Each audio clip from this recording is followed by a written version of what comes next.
चिंता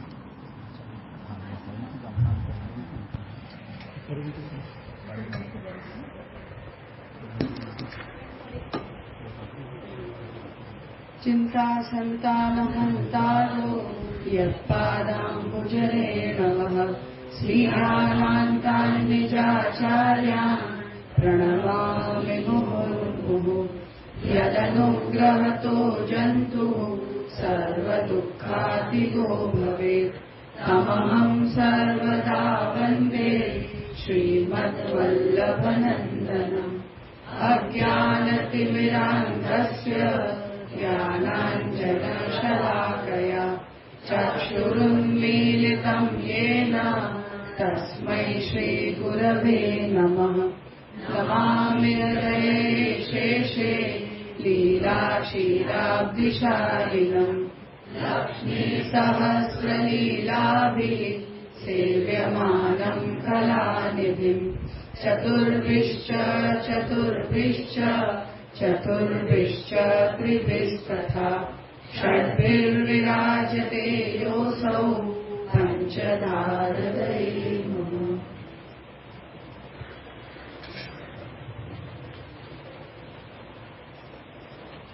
श्री पुरुषोत्तम जी द्वारा विरचित अवतार वादावली ग्रंथना अंतर्गत हिंदी में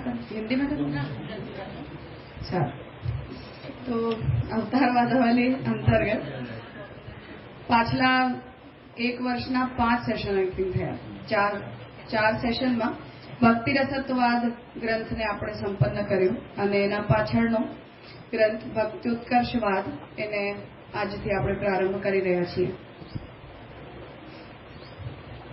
લાસ્ટ ટાઈમ આપણે એવું કર્યું હતું કે મૂળ ગ્રંથનો એક વખત અધ્યયન કરી અને પછી શ્રી શ્યામકાકાજી દ્વારા વિરચિત જે ટીકા છે એનું અધ્યયન કર્યું હતું, પણ આ વખત બધાની ઈચ્છા છે એટલે એકવાર આપણે ટ્રાય કરી જોઈએ કે મૂળ ગ્રંથ અને ટીકા બંને સાથે સાથે કરીએ। એટલે વચ્ચેથી જો એવું લાગે કે આ નથી અનુકૂળ આવી રહ્યું અને ખાલી મૂળ ગ્રંથ આ સેશનમાં કરવું છે તો કહી દેજો, એ કોઈ ઇશ્યુની વાત નથી, તો રિપીટ થઈ જશે તો એને આપણે ફરીથી મૂળ પૂરું કરી પછી ટીકા પ્રારંભ કરીએ એવું પણ કરી શકશું। પણ બધાની ઈચ્છા છે એટલે આજે એક વખત એવી આપણે કોશિશ કરી જોઈએ કે બધાને કેવું ફાવે છે।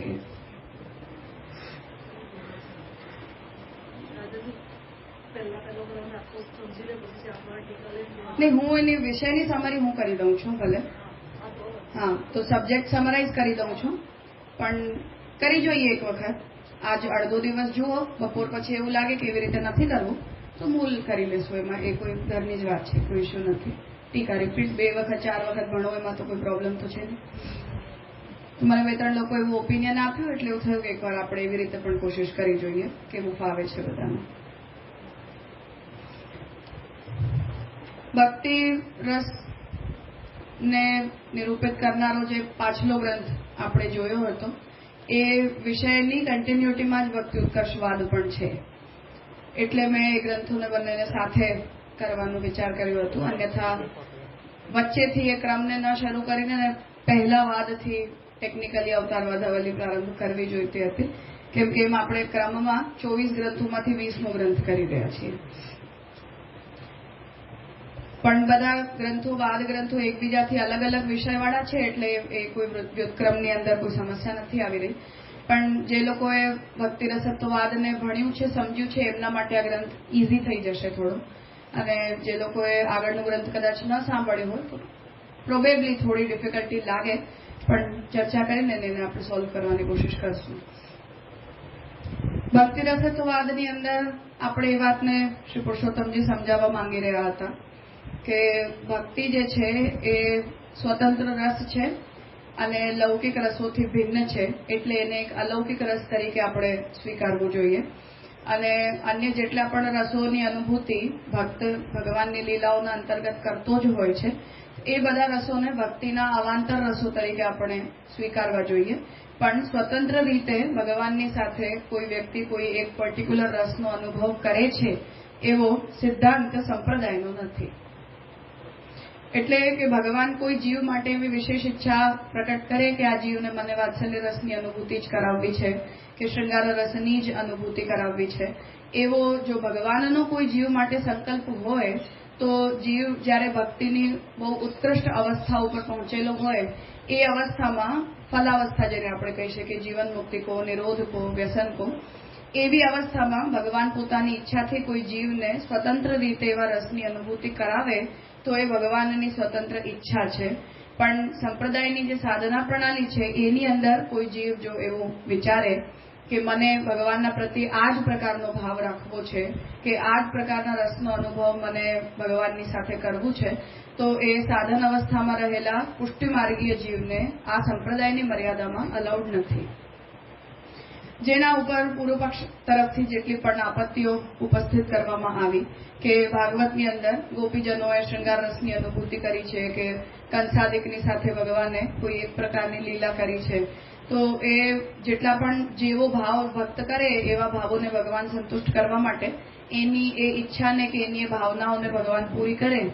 આ જે મુખ્ય પૂર્વ પક્ષ ભક્તિ રસત્વવાદની અંદર ઉપસ્થિત કરવામાં આવ્યો એના પણ ઉત્તરના રૂપમાં પુરુષોત્તમજીનો પ્રથમ પક્ષ જે છે એ જ છે કે એ બધા રસોને પણ ભક્તિ રસના અંતર્ગત જ આપણે સ્વીકારવા જોઈએ. એમની સ્વતંત્રતાનો સ્વીકાર ભક્તિ માર્ગની પરંપરામાં થતો જ નથી કોઈ દિવસ. જેના ઉપર શ્રી લાલુ ભટ્ટજી દ્વારા વિરચિત કામ માર્ગ, પ્રેમ માર્ગ, વિવેક એ ગ્રંથ પણ બાલકૃષ્ણ ગ્રંથાવલી અંતર્ગત છે, જ્યાં એમણે ગોપીજનોએ પણ ભગવાનની સાથે જે રસની અનુભૂતિ કરી એને લૌકિક શૃંગાર રસ ન કહીને ભક્તિ અંતર્ગત જ માનવું જોઈએ એવો મત શ્રી લાલુ ભટ્ટજીએ પોતાના તરફથી ભાગવતજીના વચન આદિ દ્વારા પ્રમાણિત કર્યો. તો ત્યાં લાલુ ભટ્ટજીની જે આર્ગ્યુમેન્ટ છે એ છે કે ભગવાન જે છે એ કેવલ ભક્તિ દ્વારા જ લભ્ય છે એવું ભગવાનના જ વચનોથી આપણને સમજાય છે. અને એવો જ ભાગવત, ગીતા, વેદાદિ શાસ્ત્રો કે મહાપ્રભુ આદિ આચાર્યોના મતથી પણ એવું જ સમજાય છે કે ભગવાન ભક્તિ સિવાય અન્ય કોઈ પણ સાધનાથી લભ્ય માની જ ન શકાય. તો જો યજ્ઞ, દાન, તપ આદિ સાધનો દ્વારા ભગવાનની પ્રાપ્તિ સંભવ ન હોય તો આ પ્રકારના લૌકિક રસોની અનુભૂતિ કરવાની ઈચ્છા યદિ કોઈ જીવ ભગવાનમાં રાખે તો એ પ્રકારની લૌકિક કામનાઓને પણ ભગવાનની સાથે એસોસિએટ કરવી એ ભગવાનના સ્વરૂપને યોગ્ય વ્યવહાર નથી. એના કારણે એ પ્રકારની ભાવનાઓનો સ્પર્શ પણ ભગવાનને થઈ શકે નહીં એવી આર્ગ્યુમેન્ટ આપીને ને લાલુ ભટ્ટજીએ ત્યાં એવું કહ્યું કે ભગવાન ભક્તિથી લભ્ય હોય છે, એના કારણે અન્ય રસોની અનુભૂતિ જો કોઈ જીવ કરતો પણ હોય તો પણ એના પ્રારંભિક અવસ્થામાં તો એણે ભક્તિ જ કરી છે અને પછી ફલાવસ્થામાં ભગવાને એમને એ રસની અનુભૂતિ કરાવડાવી છે એવું જ આપણને માનવું જોઈએ. પણ એ લૌકિક રસોની પૂર્તિ ભગવાન કરે છે એ પ્રકારનો સિદ્ધાંત સ્વીકારી ના શકાય. એ જ વાતને ભક્તિ રસત્વવાદની પણ અંદર પુરુષોત્તમજીએ સ્પષ્ટ કરી કે પહેલી વાત તો આપણે લૌકિક અને અલૌકિક આ બે રસોને એકબીજાથી અલગ અલગ કરી દેવા જોઈએ કે લૌકિક રસોનો પ્રકાર અલગ છે, અલૌકિક રસોની અનુભૂતિનો પ્રકાર અલગ છે. ને એના જ કારણે ભરત આદિ મુનિઓએ જો એની વ્યાખ્યા નાટ્યશાસ્ત્રની અંદર ન કરી હોય, એ પ્રકારે ન કરી હોય તો એનું પણ પ્રયોજન એ જ વિચારવું જોઈએ શાસ્ત્રનો ઉચ્છેદ ન થાય એના કારણે કે એ લોકો લૌકિક રસની મીમાંસા માટે ઉદ્યત થયા છે. એટલે આ પ્રકારની જે અલૌકિક રસની અનુભૂતિઓ છે એને ડિસ્કસ એ લોકો એમના શાસ્ત્રની વિષય મર્યાદાના અંતર્ગત નથી કરવા માંગી રહ્યા. જેના કારણે એ આપણે જ્યારે પણ પોતાની સેવાની અંદર કે પોતાની ભક્તિના અંદર ગોપીજનોના ભાવોની ભાવના કરતા હોઈએ કે યશોદાજીના ભાવની ભાવના કરતા હોઈએ કે એ પ્રકારનું વિધાન પણ જ્યારે આપણને આપણા સંપ્રદાયના સિદ્ધાંતો દ્વારા પ્રાપ્ત થતું હોય કે સેવાની જે પ્રક્રિયા છે એની અંદર પણ આપણને એવું શીખવાડવામાં આવતું હોય કે આ ક્રિયાને યશોદાજીના ભાવથી કરવું કે આ ક્રિયાને રાધાજીના ભાવથી કરવું કે આ ક્રિયાને વ્રજભક્તોના ભાવથી કરવું, તો એની અંદર એ ભાવોનું સ્વાતંત્ર્ય નથી જેને ભક્તિરસની અંદર પુરુષોત્તમજી સ્પષ્ટ કરવા માંગી રહ્યા હતા. જેના કારણે આપણે પ્રારંભિક અવસ્થામાં શ્રી મહાપ્રભુજીએ આમને કોઈને પણ પુષ્ટિમાર્ગી ભક્તિમાં ગુરુ તરીકે સ્વીકાર્યા નથી.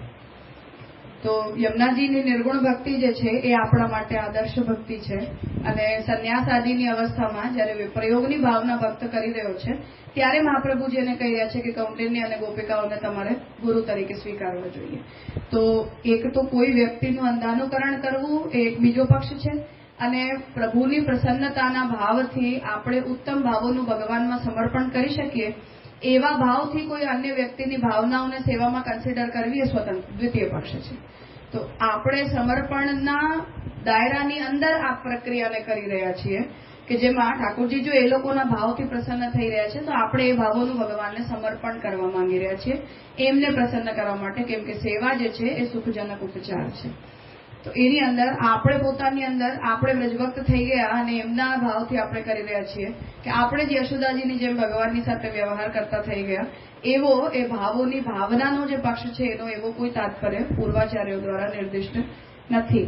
તો એટલી સ્પષ્ટતા ભક્તિરસની અંદર કરીને પુરુષોત્તમજીએ એ ફ્રેમ સ્પષ્ટ કરી હતી કે જે ભક્તિ છે એને આપણે એક સ્વતંત્ર રસ તરીકે સ્વીકારવું જોઈએ અને રસ તરીકે સ્વીકારવા પાછળનું જે પ્રમુખ પ્રયોજન છે એ છે કે એ આપણી અંદર એક પ્રકારના આનંદને પેદા કરે છે.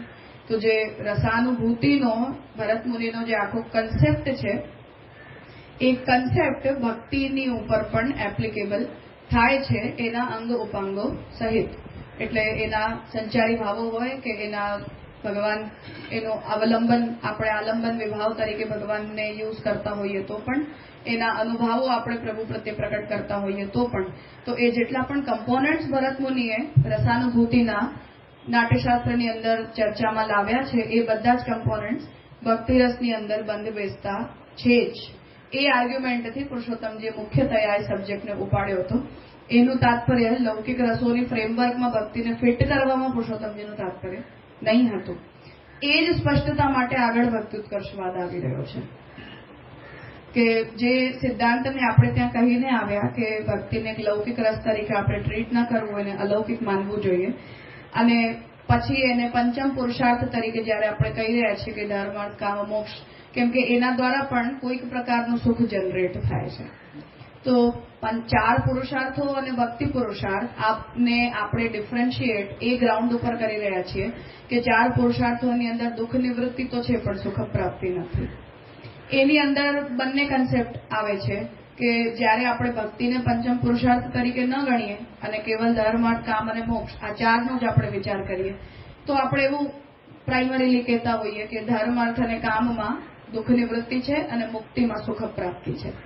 પણ પંચમ પુરુષાર્થમાં ભક્તિ પણ જ્યારે પિક્ચરમાં આવી જાય તો પછી કમ્પેરિઝન એનાથી પણ નીચું ઉતરી જાય કે નહીં, મુક્તિની અંદર પણ કેવલ દુઃખ નિવૃત્તિ હોય છે, સુખ પ્રાપ્તિ ભક્તિની અંદર હોય છે.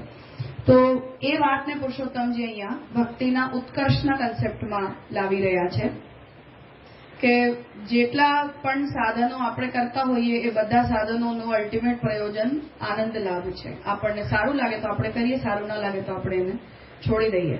તો ભક્તિ રસની જે અનુભૂતિ છે એ મુક્તિ કરતા પણ ઉત્તમ પ્રકારની અનુભૂતિ છે અને એની અંદર પણ એ જ પ્રકારની નિત્યતા, ઉત્તમતા, પરમાનંદ રૂપતાનો અનુભવ આપણે કરીએ તો જે ભક્તિને આપણે એક રસ તરીકે એસ્ટાબ્લિશ કરી છે એની અલૌકિકતા પણ સિદ્ધ થાય. મુખ્ય જે પોઈન્ટ અહીંયા પુરુષોત્તમજી ચર્ચામાં લાવી રહ્યા છે હવે ભક્ત્યુત્કર્ષવાદમાં એ છે કે ભક્તિને અન્ય રસોથી જ્યારે આપણે અલગ કરી ત્યારે આપણે પહેલી આર્ગ્યુમેન્ટ એ કહી રહ્યા છીએ કે ભક્તિને આપણે અલૌકિક રસ તરીકે લેવું અને અન્ય રસોને આપણે લૌકિક રસ તરીકે લેવા.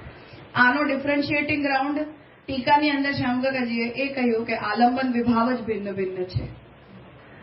તો લોકની અંદર પણ જ્યારે આપણે એવું વિચારતા હોઈએ કે કોઈ માને પોતાના સંતાન પ્રત્યે નિષ્કામ પ્રેમ છે કે આપણને કોઈ વ્યક્તિ પ્રત્યે નિષ્કામ કે નિર્ગુણ પ્રકારનો પ્રેમ છે તો ત્યાં પુરુષોત્તમજીએ એ વાતને નલિફાઈ કરીને એવું કહ્યું કે તમે જે રસની અનુભૂતિ માટે જેનું આલંબન લઈ રહ્યા છો એ વિષય પોતાની જાતમાં જ સગુણ છે, નાશવંત છે, પ્રાકૃત છે. એના કારણે એ વ્યક્તિ પ્રત્યે જે કોઈ પણ ભાવ તમે પેદા કરો એની અંદર એ પ્રકારની નિર્ગુણતા આવવી થિયરેટિકલી પોસિબલ નથી. એટલે એ બધા રસોનું આલંબન વિભાવ જ્યારે ભગવાન બને છે એના કારણે એની અંદર નિર્ગુણતા આવે છે. બાકી આપણી અંદર તો પ્રાકૃતતા એ આપણું થિયરેટિકલી આપણે બન્યા જ પ્રકૃતિથી છીએ એના કારણે આપણા કોઈ પણ ઉપકરણની અંદર અપ્રાકૃત બનવાની યોગ્યતા છે જ નહીં.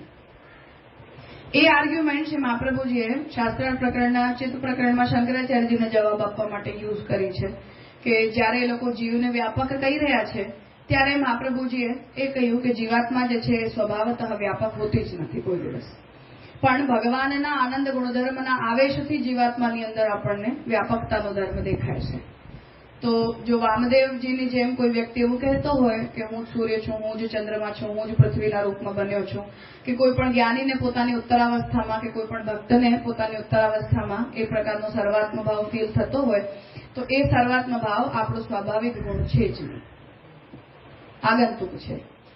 તો ભગવાને જે પોતે જે ધર્મને આપણી અંદર તિરોહિત કર્યો હતો, એ પોતાના તિરોહિત કરાયેલા ધર્મને જ્યારે ભગવાન ભક્તની કે જ્ઞાનીની ઉત્તરાવસ્થા જોઈને એને જ્યારે પાછો ભગવાન પ્રોવાઈડ કરે છે, તો ભગવાન દ્વારા અપાયેલા ધર્મના કારણે જીવની અંદર એ પ્રકારના ગુણો, એ પ્રકારના વ્યવહારો દેખાવા લાગે છે.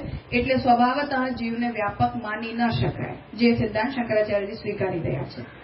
શંકરાચાર્યજી જીવને વ્યાપક માને છે, કેમ કે જીવાત્મા એ બ્રહ્મનો પ્રતિબિંબ છે. તો આપણે જેવી રીતે જીવાત્માને અણુ કહી રહ્યા છીએ અને ભગવાનનો ચૈતન્યનો અંશ કહી રહ્યા છીએ, એને સિદ્ધ કરવા માટે મહાપ્રભુજી આર્ગ્યુમેન્ટ યુઝ કરી છે. તાત્પર્ય એ છે કે આપણી ભક્તિની અંદર પણ સ્વભાવતઃ સગુણતા જ હોય, પણ ભગવાન એનું આલંબન બને છે, એના કારણે ભક્તિની અંદર નિર્ગુણતા દેખાય છે. જેના કારણે મહાપ્રભુજીએ મુક્તિના પ્રકારોમાં પણ એ વાત કહી કે તમારો આલંબનીય ઓબ્જેક્ટ જ જો પ્રાકૃત હોય તો તમારી મુક્તિ અપ્રાકૃત કેવી રીતે હોય? તો અન્ય દેવતાઓની અંદર જે પ્રકારનો મોક્ષ પ્રાપ્ત જે લોકોને થાય છે, એમાં અક્ષર પર્યંતની મુક્તિને મહાપ્રભુજીએ સગુણ મુક્તિ કહી છે, શાસ્ત્રાર્થ પ્રકરણના ઉપોદ્ઘાત પ્રકરણમાં. તો સગુણા મુક્તિ રસમાદ્ધિ ત્યાં કહીને એને મહાપ્રભુજી કેવલ ભગવાનમાં મળનારી મુક્તિને નિર્ગુણ કહી રહ્યા છે. તો એ જે સ્ટાન્ડર્ડનું ડિવિઝન મહાપ્રભુ જે કર્યું છે, એ પોતાના સાધનના આલંબન તરીકે તમે જેને યુઝ કરી રહ્યા છો, એ ઓબ્જેક્ટના સ્વભાવને અનુરૂપ તમારો સાધન પણ બનવાનું જ છે. એ હેતુથી મહાપ્રભુજીએ ત્યાં એ ડિફરન્શિએટ કર્યું એને કે અક્ષર પર્યંતની મુક્તિને સગુણ મુક્તિ માનવી, જ્યારે કે કન્સેપ્ટથી સ્વભાવતઃ મુક્તિ તો હોય નિર્ગુણ જ. છતાં પણ મહાપ્રભુજી ત્યાં એ સ્ટેન્ડ લઈ રહ્યા છે કે અક્ષર પર્યંતની મુક્તિને સગુણ માનવી અને જે વ્યક્તિ ભગવાન પ્રત્યે મુક્તિ પ્રાપ્ત કરે છે એ જ પ્રકારની મુક્તિને આપણે નિર્ગુણ માનવી જોઈએ. તો એ કમ્પેરિઝન હવે અહીંયા પુરુષોત્તમજી ભક્તિ ઉત્કર્ષવાદની અંદર લાવવા માંગી રહ્યા છે કે એ હેતુથી ભક્તિ રસનો ઉત્કર્ષ છે. એટલે પાછલા ગ્રંથની સાથે આ જોડાયેલો જ ટોપિક છે, જેના કારણે મને એવું થયું કે એને આપણે એક કન્ટિન્યુઅસ શ્રૃંખલામાં વિચારવું જોઈએ. હા, આપે જે નિરૂપણ કર્યું ને એમાં પુરુષોત્તમજીએ જે ભરત મુનિનો જે કોન્સેપ્ટ હતો રસનો, એની સાથે ભક્તિને કમ્પેર કરી કે જેટલા એલિમેન્ટ ત્યાં છે એટલા અહીંયા છે. પણ એકચ્યુઅલમાં ભક્તિની ઉત્તમતા તો પહેલાથી હતી ને. ભરત મુનિએ તો ચાલો હમણાં કર્યું, જે પણ કર્યું એ 2000 વર્ષ પહેલા 1000 વર્ષ પહેલા કર્યું, પણ ભક્તિનો તો કોન્સેપ્ટ પહેલાથી હોય તો એમને એવું ચિત્ત કરવું જોઈએ કે ભક્તિ પહેલાથી છે, બધા રસો એમાં પહેલાથી છે ને. તમે આ વાત અહીંયા નાટ્યશાસ્ત્રના રૂપમાં લઈને આવ્યા, તો એવું આપણે વિચારી શકીએ કે એવું અમને કરવું જોઈએ કે વિચારી શકાય? પ્રોબ્લેમ એ છે કે ભરત મુનિના માટે પણ મેં વાત કહી હતી કે એ એવું ક્લેમ જ નથી કરી રહ્યા કે રસનો વિચાર હું પહેલી વખત કરી રહ્યો છું. એ ભરત મુનિ એવું ક્લેમ કરતા જ નથી, પણ એમણે નાટ્યશાસ્ત્રને એક પ્રયોજનની અંદર બાંધ્યું છે કે હું જે આ શાસ્ત્રનું પ્રવર્તન કરી રહ્યો છું એનું એકમાત્ર પ્રયોજન નાટન છે. તો સંગીત દ્વારા, નૃત્ય દ્વારા અને અભિનય દ્વારા એ રસને નિષ્પન્ન કરવું અને સામેવાળા જે પણ દર્શકો છે એમની અંદર એ રસને પ્રકટ કરવું, આ જ માત્ર મારી દ્વારા પ્રકટ કરાયેલા શાસ્ત્રનું પ્રયોજન છે. તો પ્રયોજનના આધારે એ આ વાતને સ્પષ્ટ કરીને ચાલી રહ્યા છે, એટલે એમના ઉપર કોઈ આક્ષેપ નથી, પહેલી વાત. ને બીજું એ કે આ પ્રયોજનની અંદર ભક્તિ સેટ નથી થતી. જે વાત ટીકાની અંદર શ્યામગોપાલજીએ કહ્યું કે જો આપણે એને પ્રદર્શનાર્થ માની લઈએ તો ભક્તિ ભક્તિ જ નથી રહી જતી, તો ભક્તિનું પ્રદર્શન જ પોસિબલ નથી. તો એને પૂર્વ પક્ષમાં આપણે કન્સિડર કર્યું જ હતું કે જો રસશાસ્ત્રનો પૂરો પ્રયોજન જ એને એક્ઝિબિટ કરવું હોય, એનું પ્રદર્શન કરવું હોય, તો એ આક્ષેપ આપણા ઉપર આવી રહ્યો છે કે તમે શું કામ જબરદસ્તી ભક્તિને રસ સિદ્ધ કરવા માંગો છો? કેમ કે તમારા સિદ્ધાંતની અંદર તો આ વાત બંધ બેસતી જ નથી કે પ્રદર્શનાર્થ ભક્તિ કરો. એ મુદ્દાની વાત છે કે એમણે પોતાના તરફથી એની ફ્રેમ નિશ્ચિત કરી છે કે હું આ જ હેતુથી આ શાસ્ત્ર લખી રહ્યો છું, તો પોતાના તરફથી તો એ સ્પષ્ટ છે. એ પ્રયોજનની અંદર ભક્તિ સેટ નથી થતી. પણ પુરુષોત્તમજીનો જે આગ્રહ છે એ ભક્તિ રસના પ્રકારો ઉપર નથી, પણ રસના કન્સેપ્ટ ઉપર છે. કે રસ જે પોતાનામાં એક કન્સેપ્ટ છે, જે શ્રુતિ રસો વૈસહ બ્રહ્મથી એ કન્સેપ્ટને લાવી રહી છે, તો ત્યાં રસાનુભૂતિનું પ્રયોજન આનંદ અનુભૂતિ છે. અને એ રસની અનુભૂતિ ભક્તિની અંદર પણ થાય છે. અને ભરત મુનિએ રસના જેટલા પણ કમ્પોનન્ટ્સ વિચાર્યા છે એ બધા કમ્પોનન્ટ્સ પણ ભક્તિ રસની અંદર પણ બંધબેસતા છે જ. એટલે એને એક સ્વતંત્ર કેટેગરી આપીને પણ ભક્તિને એક રસ તરીકે સ્વીકારવી જ જોઈએ. એના કારણે પુરુષોત્તમજીને નિષેધ કર્યો. અને એક જરા અક્ષર બ્રહ્મનું મને થોડું ખ્યાલ નથી બરાબર કે એની મુક્તિને સગુણ મુક્તિ કેમ કહેવામાં આવે છે, જબકી એટલે તમે અહંતા મમતા છોડી દો, સાત્વિક થઈને પછી તમે અહંતા મમતા છોડી દો, પછી અક્ષરની પ્રાપ્તિ જો જ્ઞાનીને થતી હોય તો એને સગુણ મુક્તિ કેમ કહેવામાં આવે છે? મેં એટલે જ કહ્યું કે કમ્પેરેટિવ એનાલિસિસ છે. અક્ષર બ્રહ્મ સગુણ છે એવો એનો તાત્પર્ય નથી, કે જ્ઞાની સગુણ છે એવો પણ એનો તાત્પર્ય નથી. પણ જ્યારે ભગવાન આત્યંતિક પ્રલય કરે છે એ સમયે જ્યારે બધું જ પોતાની અંદર વિલીન કરી દે છે, ત્યારે અક્ષર પર્યંત બધાનો ભગવાન પોતાનામાં લય કરે છે. તો મહાપ્રભુજી ત્યાં એ કહી રહ્યા છે કે જે વસ્તુ કે જે તત્વ પોતાના સ્વરૂપતઃ સ્વતંત્ર નથી, પોતાના સ્વરૂપતઃ એનું એક્ઝિસ્ટન્સ પરમાનન્ટ નથી, એવા કોઈ પણ તત્વનું અવલંબન કરવાથી મળનારી મુક્તિને પણ એ જ ફ્રેમમાં વિચારવી જોઈએ. એના કારણે મહાપ્રભુજીએ આ આજ્ઞા કરી છે કે અક્ષર પર્યંતની મુક્તિને આપણે સગુણ કહેવી. અને એકચ્યુઅલી મહાપ્રભુજીનો કન્સેપ્ટ નથી, ગીતાજીમાં ભગવાન લાવી રહ્યા છે. તો ક્ષરાક્ષરમતી તો હમ અક્ષરાદપી ચોત્તમ અતોસ્મિ લોકે વેદે ચ પ્રથિતઃ પુરુષોત્તમ. તો અક્ષરાદપી ચ ઉત્તમ તો ભગવાન કહી જ રહ્યા છે. તો ક્ષર જગતની કનિષ્ઠતા છે, અક્ષર બ્રહ્મની મધ્યમતા છે અને પુરુષોત્તમની ઉત્તમતા છે. તો જો આ સ્વરૂપતઃ જ આ કોટી ભગવાને નિશ્ચિત કરી હોય તો ઉત્તમતા, મધ્યમતા અને કનિષ્ઠતાના આધાર ઉપર એ ત્રણેયને પ્રાપ્ત કરનારા જીવોની પણ તો કનિષ્ઠતા, મધ્યમતા અને ઉત્તમતા સ્વરૂપતઃ સિદ્ધ થઈ જાય ને. એટલે પુરુષોત્તમમાં મળનારી મુક્તિને નિર્ગુણ માનવાની અને એની નીચે જેટલી પણ છે બધી સગુણ, એવો ડિવિઝન મહાપ્રભુજીએ કરી દીધું છે. હા, બધી જ સગુણ. તો સંદર્ભથી એ વચનોનો મહાપ્રભુજી ઉપયોગ કર્યો છે. બાકી તો જે જીવ સાંખ્ય યોગ માર્ગથી સ્વરૂપ સ્થિતિની જે મોસ્ટ મિનિમમ કેટેગરીની જે મુક્તિ છે એ પણ પ્રાપ્ત કરે છે, તો એ પણ સ્વભાવથી તો નિર્ગુણ થયા વિના તો મુક્તિ મળે જ નહીં. પણ ભગવાન જેમ એ કહી રહ્યા છે કે મનનિષ્ઠમ નિર્ગુણમ સ્મૃતમ, આ વચનથી મહાપ્રભુજી આ વાત લાવી રહ્યા છે. તો આ ભગવાનના વચનો છે કે જે મારામાં નિષ્ઠ છે એને નિર્ગુણ જાણવો. તો હવે આનું વ્યાવર્તક વચન શું થાય કે જે ભગવાન નિષ્ઠ નથી એની નિર્ગુણતા આના જેવી નિર્ગુણતા તો નથી જ, પછી લોઅર કેટેગરીની ગમે તેવી નિર્ગુણતા હોય એની. તો મનનિષ્ઠમ નિર્ગુણમ સ્મૃતમ કે અક્ષરાદપી ચોત્તમમાં ભગવાન જે આજ્ઞા કરી રહ્યા છે ત્યાંથી મહાપ્રભુજી આ વાત લીધી છે.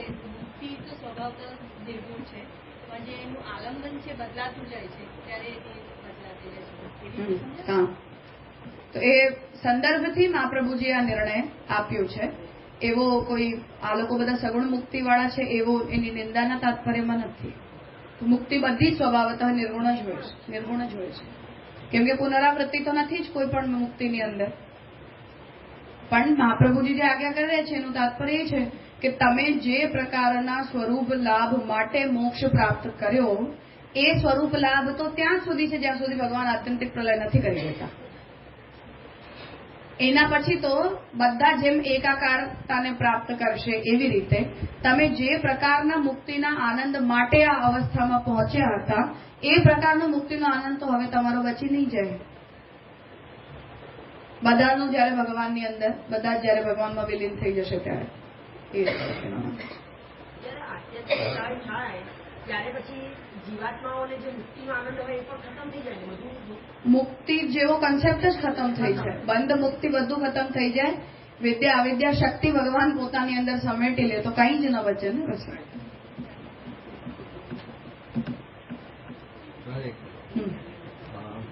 પંચમ પુરુષાર્થ તરીકે મહાપ્રભુજીએ ભક્તિને સ્થાપિત કરી અને આપે કીધું કે ત્રિવર્ગથી દુઃખની નિવૃત્તિ અને મોક્ષથી સુખની પ્રાપ્તિ.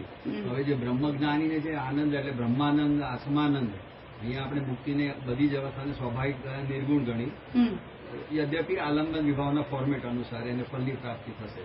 તો ત્યાં આનંદનું કયું સ્વરૂપ માનશું? સુખ તો બહુ નિમ્ન કક્ષાનું છે. મોક્ષથી સુખ તો નહીં કહી શકાય ને. શાસ્ત્ર પણ મહદ અંશે આનંદની જ વાત કરે છે અને મોક્ષની વાત કરે છે. એટલે એ સુખ પ્રાપ્તિનો મતલબ આનંદ. આનંદ એ જ કેમ કે એ સુખ પણ આનંદની માત્રા જ છે ને. સાંસારિક સુખથી લઈને બ્રહ્માનંદ પર્યંતનું જેટલું પણ આનંદ છે એ ભગવદ આનંદની માત્રા તો છે. માત્રા ઉપજીવંતી એ સિદ્ધાંત. તો મને અત્યારે પણ કોઈ પ્રસન્નતા થઈ તો એ પણ તો ભગવદ આનંદની માત્રાની તો પ્રસન્નતા છે ને. એવી રીતે પૂર્ણતા નથી, અપૂર્ણતા છે બધામાં. અક્ષરને આપણે ગણિતાનંદ કમ બૃહત કહી રહ્યા છીએ અને ભગવાનના સ્પષ્ટ વચન અક્ષરાદ અપી ચ ઉત્તમ. તો ઉત્તમ કહી રહ્યા છો તો મતલબ પુરુષોત્તમ કરતા અક્ષર બ્રહ્મ મધ્યમ છે એટલું તો તે વચનથી સ્પષ્ટ જ છે ને. ઉપરની કક્ષાનો કોઈ પણ એક લાઈન મોટી બનાવી દો તમે તો નીચેની ગમે તેટલી મોટી લાઈન હોય તો નાની જ થઈ જવાની છે ને. એવી રીતે સંદર્ભથી સમજવાનું છે. કોઈ સિદ્ધાંતતઃ એવો મહાપ્રભુજી ડિસ્ટિંક્શન નથી કરી રહ્યા. પંચમ પુરુષાર્થ પૂર્ણ આનંદ મળશે એવું કહેવામાં ભગવદ આનંદ.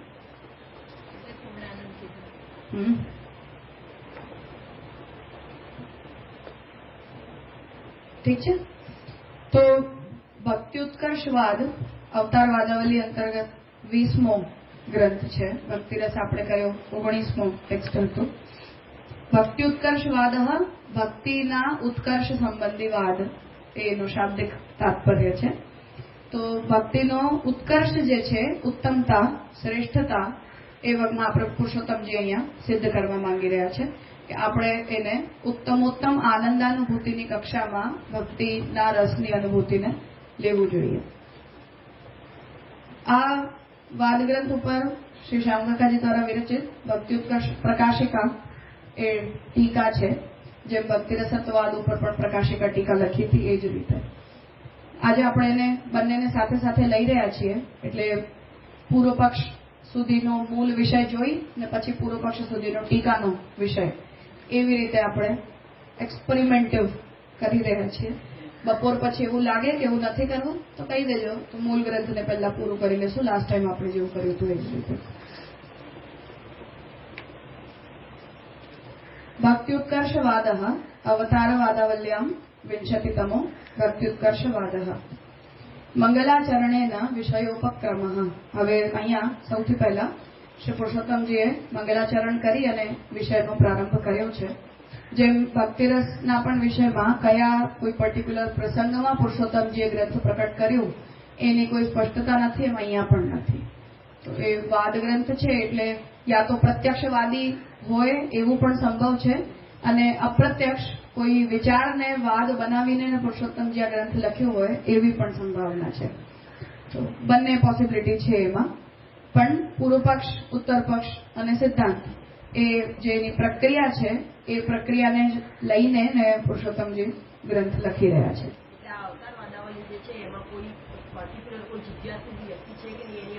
નથી ખબર. એક બે વાદો એવા છે જેની અંદર વાદીએ સામે આવીને વાદ પ્રસ્તુત કર્યું છે એવો ઐતિહાસિક સંદર્ભ મળે છે. પુરુષોત્તમજી સ્વયં નથી લખ્યું પણ પુરુષોત્તમજીના જીવન ચરિત્રની અંદર એવા 2-3 ઇન્સ્ટન્સીસ છે અવેલેબલ. પણ પુરુષોત્તમજીની જેવી પર્સનાલિટી છે એમાં એ સહજ સંભવ છે કે કોઈ પ્રત્યક્ષવાદી હોય જ. હા, કેમ કે પુરુષોત્તમજી જે છે એ અન્ય મતના લોકોની સાથે ચર્ચાની અંદર ઇન્ડલ્જ થવું એ પુરુષોત્તમજીનો શોખ હતો. તો સામે ચાલીને એને પધારતા હતા એવું બધું કરવા માટે. તો ગામની અંદર કોઈ આવ્યું હોય તો પણ એને જઈને મળવું, એની સાથે વાત કરવી, ચર્ચા કરવી. ને બાકી આ પ્રકારની વાદ ગ્રંથોને લખવું કે ચર્ચાને આ સ્વરૂપની અંદર લખવું એમાં ગ્રંથ લેખન પરંપરાથી પણ આ જૂના જમાનામાં ચાલતું જ હતું. એ કોઈ એક વ્યક્તિ એક ગ્રંથ લખ્યો, કોઈ બીજા વ્યક્તિ એને વાંચ્યું, પછી એણે એના જવાબમાં ગ્રંથ લખ્યો. તો સામે મળ્યા નથી એ વ્યક્તિ કોઈ પણ દિવસ, પણ એકબીજાની સાથે આવા વાદ ચર્ચા જે છે એ લેખનના રૂપમાં ચાલી રહી છે એવું પણ એ સમયની ટ્રેડિશન હતી. એટલે બધી જ પોસિબિલિટી ઓપન છે. જે અવતાર વાદાવલીનો પહેલો ભાગ છે એના અંતર્ગત જે 2-3 વાદ ગ્રંથો છે ત્યાંના વિષયમાં એવું આવે છે કે પુરુષોત્તમજી એ પ્રત્યક્ષ વાદ કર્યો છે અને પછી એને પુરુષોત્તમજી લિખિત રૂપમાં ડોક્યુમેન્ટ કર્યું છે કે આવું થયું.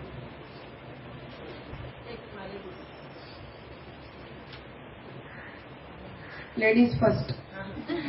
ખાલી વાત જિજ્ઞાસા છે, જેમ કે અમે એટલા વર્ષો સાથે તો જેમ કે મહાપ્રભુજી સુબોધજીના જ્યાં પણ પારાયણ કર્યા ત્યાં આગળ એમને એ સમજાવ્યું બરાબર. એવી રીતે લખાય છે ને, સાથે પેલા હતા ને લખવાવાળા, તો એટલી એ લખવાવાળાની પણ એવી દિવ્ય અલૌકિકતા અન્યમાં ઠાકોરજી વિચારતા કે શબ્દ કેવી રીતે જે મહાપ્રભુજી બોલે એ કેવી રીતે લખાય, શ્રવણ શક્તિ એટલી હોય અને લેખન શક્તિ પણ એટલી હોય, એવું વિચારવું જોઈએ. ઓબ્વિયસલી પણ લેખિયાઓ જે છે એ જમાનાનું પ્રોફેશન પણ હતું. કેમ કે પ્રિન્ટિંગ જેમ અત્યારે ટાઈપિસ્ટ કેવી રીતે હોય કે તમે ટેક્સ્ટ લખીને આપો અને વ્યક્તિ તમને ટાઈપ કરી આપે, તો એમ પહેલા આ પ્રકારના પ્રોફેશનલ લોકો હતા કે જે લોકો આ સારા અક્ષરોમાં લખે, વ્યવસ્થિત રીતે એને લખે, તમે બોલો એમાં ભાષાકીય મિસ્ટેક્સ પણ ના કરે. લિંગ્વિસ્ટિક પણ તો રસ્વ દીર્ઘના પણથી તો ફરક પડે ને, તો એવા લેખિયાઓનું પ્રોફેશન પણ હતું.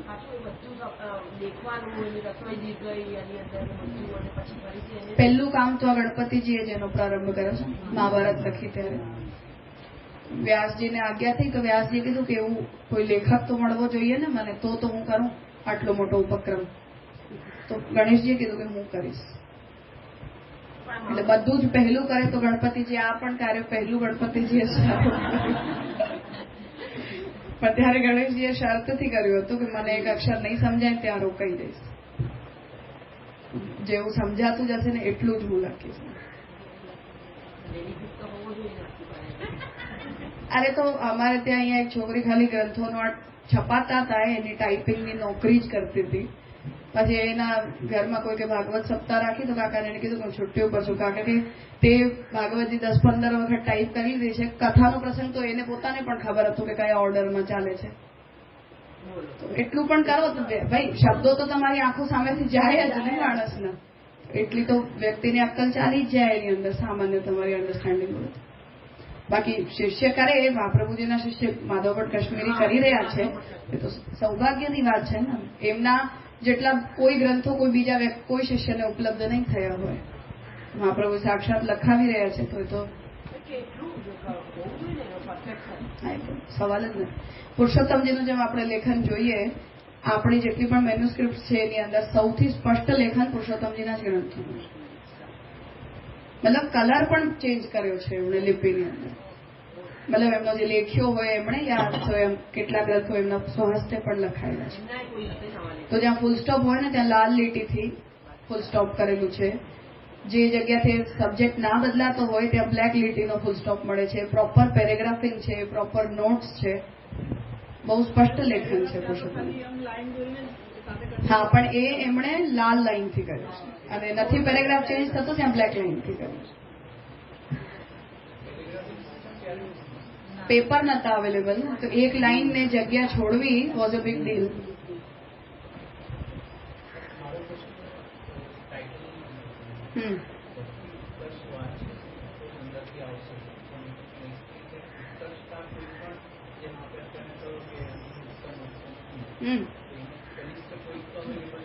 મુક્તિ કરતા હોતું 100%. હા, અન્ય જેટલા પણ ફલો છે એની અંદર પ્રાપ્ત થનારા આનંદ કરતા ભક્તિ ફલિત થવા પર જે આનંદ છે એની ઉત્તમતા છે, એવો સ્પષ્ટ મિનિંગ છે.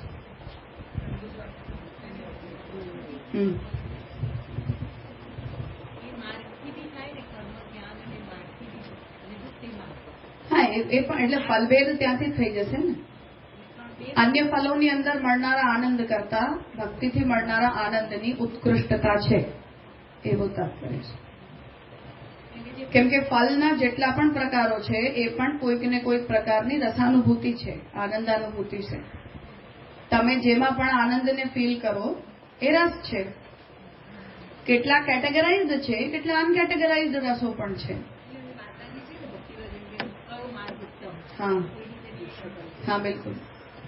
તો એનો મતલબ આ બંને વસ્તુથી ભક્તિ યથાર્થવાદ અને ભક્તિપક્ષવાદ આ બંનેથી એટલીસ્ટ મનની અંદર એક તો ફૂલ સેટિસ્ફેક્શન હોવું જોઈએ કે whatever we are doing whatever સેવા વી આર ડુઈંગ સર્વોત્તમ છે.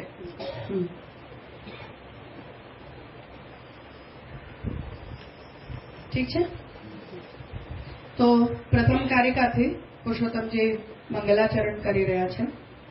મુક્તૈ અપી અભિલષિતામ અતિશયિતાનુગ્રહાત પ્રાપ્યામ આનંદ ધર્મ ભૂતામ રસરૂપામ નૌમી હરિભક્તિમ. મુક્તૈ અપી અભિલષિતામ, જે લોકોને ઓલરેડી મુક્તિ પ્રાપ્ત થઈ ચૂકી છે એ લોકો પણ જેની અભિલાષા રાખનારા છે. અતિશયિત અનુગ્રહાત પ્રાપ્યામ, ભગવાનનો અતિશય અનુગ્રહ જો મળે તો જ મળે એવી આનંદ ધર્મભૂતામ, જે સ્વયં જ આનંદાત્મિકા છે, આનંદ ધર્મવાળી છે એવી રસરૂપામ નવમી હરિભક્તિ, એવી હરિની ભક્તિ જે રસરૂપા છે એને હું નમન કરું છું. એવું મંગલાચરણીય પુરુષોત્તમજી કરી રહ્યા છે.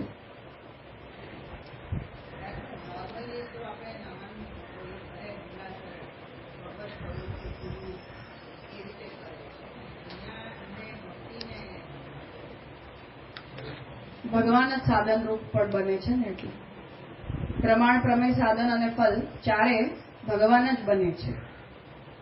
આવું જ મંગલાચરણ ભક્તિહંસમાં ગુસાઈજીનું પણ છે.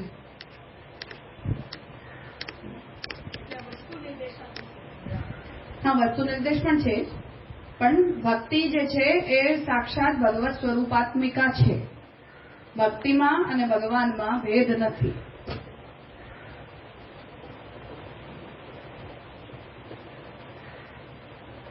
ગુસાઈજી ભક્તિહંસમાં તદ અનુગ્રહિક લભ્યામ ભક્તિમ નુમઃ, એવું જ મંગલાચરણ કર્યું છે.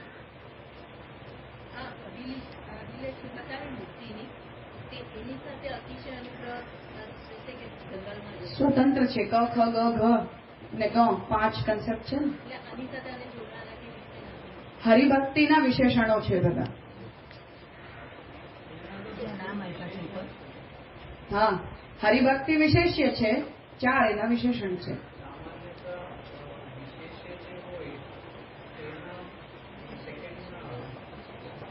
એવું કઈ નહીં. હા, હા,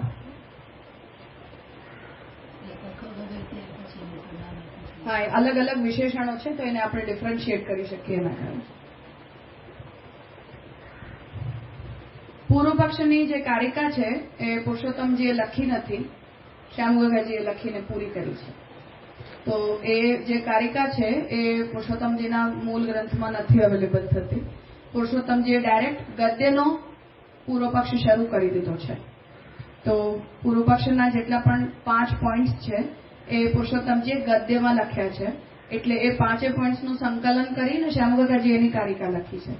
કેમ કે ભક્તિરસત્વવાદની અંદર કારિકાત્મક પૂર્વ પક્ષ છે, કારિકાત્મક જ ઉત્તર પક્ષ પણ છે. તો અહીંયા પુરુષોત્તમજીનું કારિકાત્મક ઉત્તર પક્ષ છે પણ પૂર્વ પક્ષ નથી, એટલે એને શ્યામગંગાજીએ પૂરી કરી દીધી છે. કે પૂર્વ પક્ષ નનુ સર્વમિદમ અસંગતમ ઇવ પ્રતિમઃ, એવું લાગે છે કે જાણે મંગલાચરણની અંદર જેટલું પણ કહ્યું એ બધું અસંગત છે. કંઈ પણ હરિભક્તિની સાથે જોડાઈ શકે એવી કોઈ વાત એની અંદર નથી. પછી એને એક એક પોઈન્ટ્સને પૂર્વ પક્ષી એક્સપ્લેન કરી રહ્યો છે. એને શ્યામગંગાજીએ કારિકામાં એનો સંગ્રહ કર્યો છે. હા, બ્રેકેટમાં એટલે છે, શ્યામગંગાએ લખેલી છે એટલે. મુક્તૌ કામક્ષયાત, મુક્તિની અવસ્થામાં આપણી કામનાઓનો ક્ષય થાય છે. કામનાઓ જેટલી પણ છે એ નષ્ટ થઈ જાય છે. એના કારણે અત્ર અનુગ્રહસ્ય અનિરુક્તિતઃ, તો પહેલો પૂર્વ પક્ષ એ છે કે મુક્તૌ કામક્ષયાત. મંગલાચરણમાં પુરુષોત્તમજી એવું કહી રહ્યા છે કે જે લોકોને મુક્તિ પ્રાપ્ત થઈ ગઈ છે એવા પણ જીવો ભક્તિને પ્રાપ્ત કરવાની અભિલાષા રાખે છે. જેના ઉપર પહેલો પૂર્વ પક્ષ આવી રહ્યો છે કે મુક્તિની અવસ્થામાં તો જીવાત્માઓની કામનાઓનો ક્ષય થઈ જાય છે. એના કારણે મુક્ત જીવાત્મા કોઈ વસ્તુની અભિલાષા રાખી જ નથી શકતો. તો મંગલાચરણનો પહેલો મુદ્દો જે છે એના ઉપર પ્રથમ પૂર્વ પક્ષ છે કે મુક્ત જીવાત્માઓમાં કામનો ક્ષય થઈ જતો હોવાને કારણે એમનામાં મુક્તિ પ્રાપ્ત કર્યા પછી કોઈ પણ અન્ય ફલને પ્રાપ્ત કરવાની અભિલાષા સંભવિત જ નથી. તો એ પહેલી પ્રોબ્લેમ છે. પછી બીજું પોઈન્ટ મંગલાચરણમાં એવું કહ્યું કે ભગવાનના અતિશય અનુગ્રહથી જ જે ભક્તિને પ્રાપ્ત કરી શકાય એના ઉપર પૂર્વ પક્ષ લાવી રહ્યા છે. અત્ર અનુગ્રહસ્ય અનિરુક્તિતઃ, કે અહીંયા અનુગ્રહની અનિરુક્તિ સિદ્ધ થાય છે. સમજાવશે આગળ. પછી ત્રીજું આનંદ ધર્મભૂતામ, તો ભક્તિ જે છે એ આનંદ ધર્મભૂતા છે એવું જે વિશેષણ આપ્યું એના ઉપર તૃતીય પૂર્વ પક્ષ છે કે ભક્તિ મનોધર્મ રૂપા. તો પૂર્વ પક્ષ એવું કહી રહ્યો છે કે ભક્તિ જે છે એ આનંદ ધર્મભૂતા નથી, ભક્તિ જે છે એ મનનો ધર્મ છે. તો એને મનોધર્મ રૂપા કહેવું જોઈએ, આનંદ ધર્મ રૂપા ના કહેવું જોઈએ. આપણે ત્યાં રસોવાળમાં માટે કરવું જોઈએ, ભક્તિને હા. આગળ પુરુષોત્તમજીનો જે ગદ્યનો પૂર્વ પક્ષ છે ત્યાં એમણે આ બધી વિસ્તાર કર્યો છે. આ તો સંગ્રહ કારિકા શ્યામકાકાજીએ લખી છે ખાલી. તો મનોધર્મ રૂપા, તો આનંદ ધર્મભૂત છે એના ઉપર પૂર્વ પક્ષ લાવી રહ્યા છે કે નહીં, એવું સંગત નથી, પણ ભક્તિ જે છે એ મનોધર્મ રૂપા છે. પછી રસરૂપામ નવમી, આ જે ચોથો પક્ષ કહ્યો એના ઉપર કહી રહ્યા છે કે બ્રહ્મણો નો રસો નવા, કે બ્રહ્મની અંદર કોઈ રસ હોતો નથી અને ન બ્રહ્માનુભૂતિની અંદર રસાનુભૂતિની કોઈ યોગ્યતા હોય છે. મતલબ ઐક્ય પ્રાપ્ત થઈ જાય. હવે જીવ રસાનુભૂતિ કરી રહ્યો છે એવું કહેવાનો કોઈ સ્કોપ એમાં બચતો જ નથી, કેમ કે બ્રહ્મ જ રસની અનુભૂતિ કરી રહ્યો છે. તો જીવને જ્યારે બ્રહ્મ અવસ્થા પ્રાપ્ત થાય એમાં કોઈ દ્વૈત તો બચતો નથી. તો જ્યારે કોઈ દ્વૈત બચતો નથી તો એમાં જીવને બ્રહ્મના રસની અનુભૂતિ થઈ એવું બોલી ના શકાય. એના કારણે રસરૂપા ભક્તિ રસરૂપા હોય છે આવું ના કહી શકાય. એ રીતે મંગલાચરણ ઉપર આ પૂર્વ પક્ષ ઉપસ્થિત થયો, જેના કારણે પૂર્વ પક્ષી એવું કહી રહ્યો છે કે તમે જેટલું પણ મંગલાચરણની અંદર હરિભક્તિનું નિરૂપણ કર્યું, જેવો એના વિશેષણોનો પ્રયોગ કર્યો એ બધા અસંગત છે.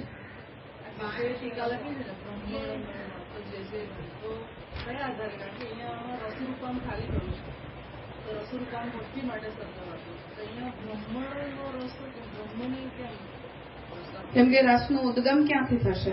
આપણે સુધી તો માન્ય રાખીને આગળ ચાલતા હોઈએ તો બ્રહ્મ સુધી કેમ આ વાત?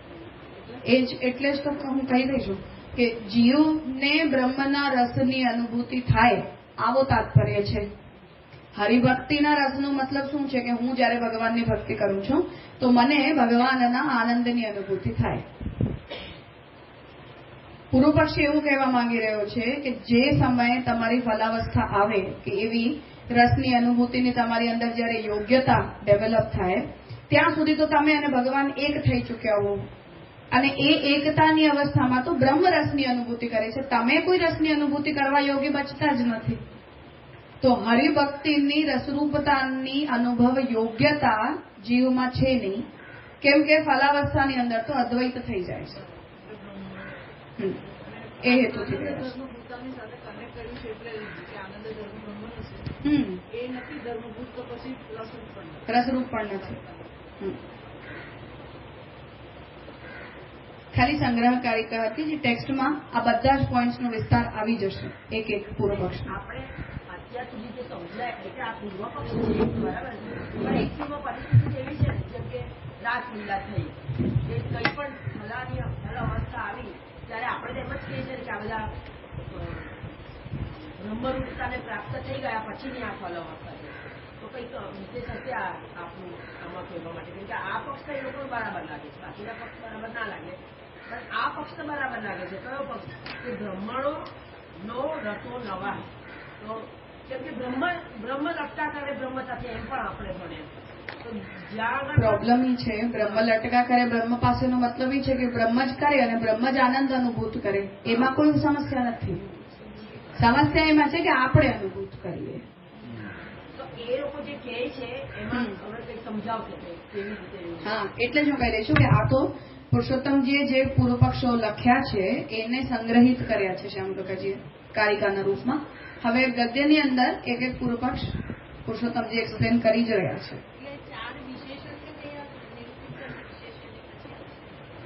વિશેષણોથી વિશેષ્ય તો નિરૂપ્ય હોય ને, તો એના માટે તો વિશેષણો આવી રહ્યા છે.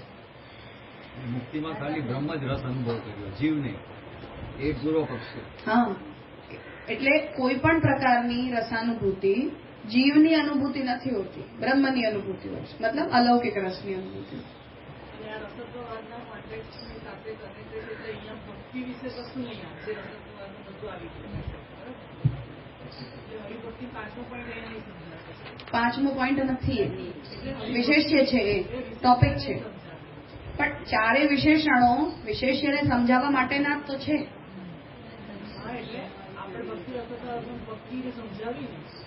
હું એ જ કહું છું કે જેમ હું એમ કહું કે સફેદ ગાય, તો સફેદ શબ્દ કોના માટે યુઝ કર્યો? તો સફેદ ધર્મને તો ગાય કન્સિડર કરી રહી છે ને પોતાનામાં. એવી રીતે જ હું એમ કહું છું કે મુક્તો પણ ભક્તિની અભિલાષા રાખે છે, તો એ પ્રકારનો ગુણ કોણ કેરી કરી રહ્યું છે? ભક્તિ કેરી કરી રહી છે. ગાય હિસાબ કેતા હોય તો ગાયને બી તો સમજાવવી પડે ને, તો ગાયને સમજાવવાની જરૂર નથી, આગળ સમજાવી દીધેલી છે. હા, એ તો એટલે તો મેં કીધું કે ભક્તિ રસના આગળનો ટેક્સ્ટ છે, એટલે એ તો ટુ બી અન્ડરસ્ટુડ છે ત્યાંનો પાર્ટ. જીવ, હા, મતલબ એ પોસિબિલિટી ખોલી રહ્યા છે કે બ્રહ્મની અંદર આ પ્રકારનો રસ છે, પણ એ બ્રાહ્મિક રસ જીવમાં છે કે નહીં, એક ક્વેશ્ચન છે. જીવ છે એ બ્રહ્મને એ થોડી ઘણી આનંદની જો રસાનુભૂતિ કરી રહ્યો છે, તો હજી એને એ પૂર્ણાનંદ નથી મળ્યો એવું સમજવાનું ને. થોડી ઘણી તો કાઉન્ટેબલ જ નથી ને. એ થોડી ઘણી તો હું આસુરી જીવ હું તો એ કરું જ છું.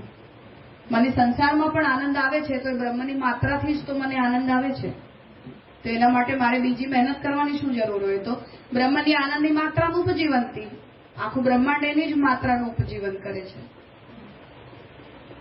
એટલે તો મહાપ્રભુજી કહે છે કે તમને મહેનત કરવી જોઈએ તો પૂર્ણતા માટે કરો ને. અપૂર્ણ હોય ને થોડી વધારે પૂર્ણતા, જે પોતાનામાં અપૂર્ણતા જ છે, એના માટે માણસ શું કરવા હેરાન થયા? તો લાભ શું એનો? હમણાં પણ અપૂર્ણ હતા, મતલબ તમે 20% હતા તો 30 થઈ ગયા, તો રહ્યા તો એની કેસ અપૂર્ણ જ ને. હા, તો ત્યાં પણ એ જ છે, કેમ કે તમે કોઈ બીજા પૂર્ણને જોશો. અહીંયા એવું સરકાસ્ટિક શ્યામગોતા જે ટીકામાં કર્યું છે કે મુક્તય અપી અભિલષિતામ, ને મુક્ત જીવો બેઠા બેઠા ભક્તને જોયે તો કેવું લાગે?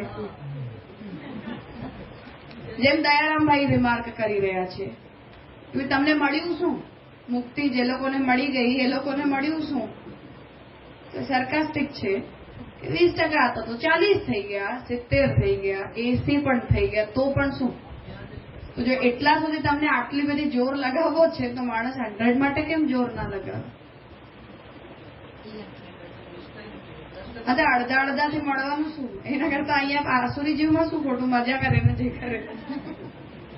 વૈરાગ્યની ને આટલી બધી તપ કરીને, સાંખ્ય યોગથી તપીને પછી છેલ્લે પાછી અપૂર્ણતા જ પ્રાપ્ત કરવાની. સુખ પ્રાપ્તિ તો હોય નહીં સ્વરૂપ સ્થિતિની અંદર. તો મહાપ્રભુજી એ ત્યાં આઈ થિંક નિબંધમાં એ તો આગે કરી છે કે કુંઠિત થઈ જાય એ લોકોનો અપ્રોચ જ.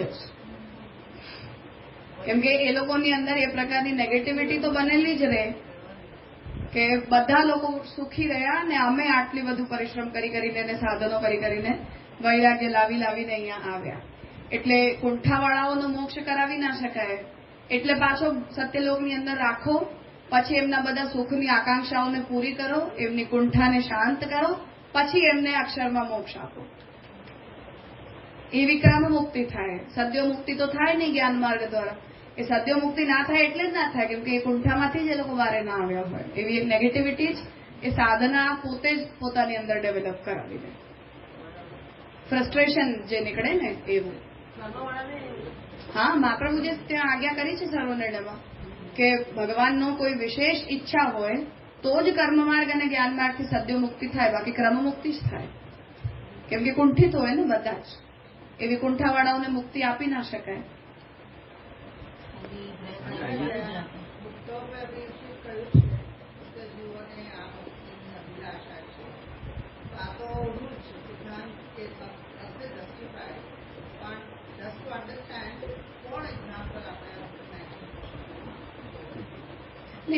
એક્ઝામ્પલ મેન્શન કરવાની વાત નથી. આ દયારામભાઈ જેવી અનુભૂતિ છે, જેને હું અત્યારે કહેતી હતી એવી જ રીતે કે આપણે કોઈ વ્યક્તિને એટલું તપ વૈરાગ્ય કરતા જોઈએ તો આપણને એવું થાય ને કે આના કરતા ભગવાનને જ મેળવી લે ને તું સરખી રીતે. આટલું બધું તારી અંદર વૈરાગ્ય પણ હોય, સંસારનો ત્યાગ કરવાની પણ આટલી બધી નિષ્ઠા હોય, આટલી બધી અપ્રાકૃતતા તમારી અંદર ડેવલપ થયેલી હોય, તો એ બધાનો સદુપયોગ કેમ ના કરે માણસ?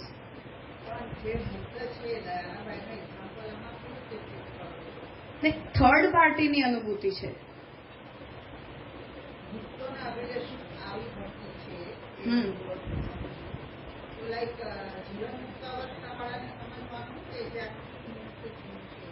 હા, તો જીવન મુક્ત મુક્ત જ કહેવાય ને એમાં. હા, એ લોકો પણ વિદેહ મુક્તિ વાળાઓ પણ. આ જ પ્રશ્નમાં એ જ હતું કે જયારે અહીંયા મુક્તિની અભિલાષાથી પુરુષોત્તમજી શરૂઆત કરી છે, ભજન ઠાકોરજી ગીતાજીમાં કહે છે જ્ઞાની ભક્ત વધારે મને પ્રિય છે, એટલે કદાચ એ બી કન્સેપ્ટને આપણે સમજી શકીએ. સેકન્ડ થિંગ મહાપ્રભુજી કહે છે કે કૃષ્ણ અરે જ્ઞાની સ્ટેજ ભજે કૃષ્ણ, તો એ એવા જે જ્ઞાનીની અવસ્થા છે એ જે મુક્તિની આવી એવા મુક્ત અભિલાષીને ભક્તિ રસની અભિલાષા હોઈ શકે એવા મુક્ત એ પણ કરે. એ લોકોને પણ એવી અભિલાષા હોય, જે લોકો ઓલરેડી મુક્ત હોય એમની પણ આવી આકાંક્ષા હોય કે અમને આ મળ્યું એના કરતા આવું મળ્યું હોત, એવી પણ આકાંક્ષા હોય. એ મુક્તિના દરવાજાથી જે લોકો પાછા આવ્યા હોય એમની અંદર પણ એવું ફ્રસ્ટ્રેશન નીકળે. એકબીજાના કમ્પેરિઝનથી પણ એવું થાય કે આ લોકો આવું રહે છે, અમે લોકો આવી રીતે રહીએ છીએ. આ બધું પણ અલ્ટિમેટલી તો પ્રેરિતતા ભક્તિ માટે ભગવાન જ હોઈ શકે. એ નેક્સ્ટ કેસ છે. એના માટે તો આ જ જવાબ છે જે મહાપ્રભુજી પુરુષોત્તમ જોશીને આપ્યું કે જેની રુચિ જેને જે માર્ગ માટે લઈ જાય એ વ્યક્તિ માટે એ જ માર્ગ સર્વોત્તમ છે. હું કોઈને મારી બાજુ ખેંચવાના પ્રયાસ કોઈ જીવે ક્યારે કરવા ના જોઈએ. મારી રુચિ મને કોઈ એક માર્ગ માટે ફીલ થઈ રહી છે એનો મતલબ છે કે ભગવાને મને એ જ માર્ગ માટે બનાવી છે. એટલે એમાં શિવ ભક્ત કોઈ કૃષ્ણ ભક્ત બની જવો જોઈએ આવી આકાંક્ષાનો કોઈ પ્રશ્ન જ નથી. તો જે જ્યાં છે એ પોતાનામાં પોતાની બેસ્ટ જગ્યા ઉપર બેઠો છે, એની અંદર કોઈ ડાઉટ જ નથી. એવું કર્મમાર્ગી પણ અને જ્ઞાનમાર્ગી પણ પોતાને અધિકાર પ્રમાણે એ લોકો સર્વોત્તમ સ્થાન ઉપર છે ને એ લોકોએ ત્યાં જ રહેવું જોઈએ. પણ આ એક પ્રકારની પ્રશંસનીય રિમાર્ક છે કે હું જે પ્રકારના ફલની અનુભૂતિ કરતી હોઉં તો મને સામેવાળાને જોઈને એવું થાય કે તમે પણ આટલું બધી મહેનત કરી, તમારી અંદર પણ આટલું જ્ઞાન વૈરાગ્ય છે, તો કેમ તમે ભગવાનને મેળવવાનો પ્રયાસ ના કરો? કેમ તમને આ પ્રકારની સગુણ મુક્તિના પ્રકારોની અંદર રુચિ થાય? એ ટાઈપનો રિમાર્ક છે. ખબર પડે કે ભક્તિ આગળ આનાથી ઊંચી ભક્તિ છે તો એ લોકો આ કામ કરે ને, નહીંતર તો શું? બંને વાત છે. ભગવાને જો એમનો એવો અધિકાર રાખ્યો હોય તો એમને એવું કોઈ મળી જાય જે એમને એ માર્ગમાં લઈ જાય. ન રાખ્યો હોય અધિકાર તો એમને ભગવાન એટલું જ ફલ આપવા માંગે છે એવું વિચારીને આપણે એના માટે ખુશ થવું જોઈએ. એ ખુશ થવું જોઈએ, પણ તો એ લોકો પછી એમ કેમ થાય કે અમે ભક્તિ અમારા કરતા ભક્તિ અમને મળી હતું કેવું સારું? એવી ઈચ્છા તો બધાને થાય ને, કોને ના થાય? મેં મારી કેપેસિટી પ્રમાણે માનો 80% સ્કોર કર્યા હોય તો 100% વાળાને જોઈને મનમાં તો થાય જ ને. પણ મારી ભણવાની એટલી જ કેપેસિટી હતી, હું નથી 12 કલાક 14 કલાક ભણી શકતી, તો મેં આટલું સ્કોર કર્યું. તો મેં મારી કેપેસિટીમાં બેસ્ટ સ્કોર કર્યું છે. પણ બીજા વ્યક્તિને જોઈને એવું થાય તો સહી ને કે મને પણ તો મળત, મને પણ તો આવું મળત. એવું સહજ આકાંક્ષા છે. ભક્તને પણ એવું થાય કે ભાઈ આ જે હરિનો ભક્ત છે એ બહુ ઉત્તમ સ્થિતિને પ્રાપ્ત કરી ચૂક્યો છે. કોઈકને થઈ શકે, કોઈકને ના પણ થાય. ચાન્સ છે બધું. કેમ કે ત્યાં તો પુરાણોની અંદર એવા મહાદેવજીના અને એવાના પોતાના જ એવા રિમાર્ક્સ આવે છે. મને હનુમાનજીને જેટલા પણ લોકો ભક્તિ કરતા હોય એમને જોઈને મને હંમેશા એવું જ મૂર્ખતાપૂર્ણ વ્યવહાર ફીલ થાય કે હનુમાનજીને જોઈને રામ ભક્તિ શીખવી જોઈએ કે હનુમાનજીને જોઈને એમની ભક્તિ શીખવી જોઈએ? કાલે હનુમાનજીની જયંતિ છે, તો એમને જોઈને એવું જ મને ઓલવેઝ આ વિચાર આવે. જોકે હું સમજી શકું છું કે એમનો કદાચ ભગવાન રામચંદ્રજીએ પોતાનામાં અધિકાર નહીં સ્થાપિત કર્યો હોય. દાસાનું દાસત્વ પણ પોતાનામાં એક ભક્તિનો પ્રકાર છે, એનામાં પણ કોઈ પ્રોબ્લેમ નથી. પણ તાત્પર્ય એ છે કે એવી ભક્તિ, એવી અનન્યતા તમારો સ્વામી છે એના સ્વામી પ્રત્યે કેમ ના તમારી પ્રકટ થાય? પણ એવી વૃત્તિઓ હોય, પણ આપણને જોઈને તો એવું લાગે જ ને કે આવી ભક્તિ રામચંદ્રજીની કરો ને.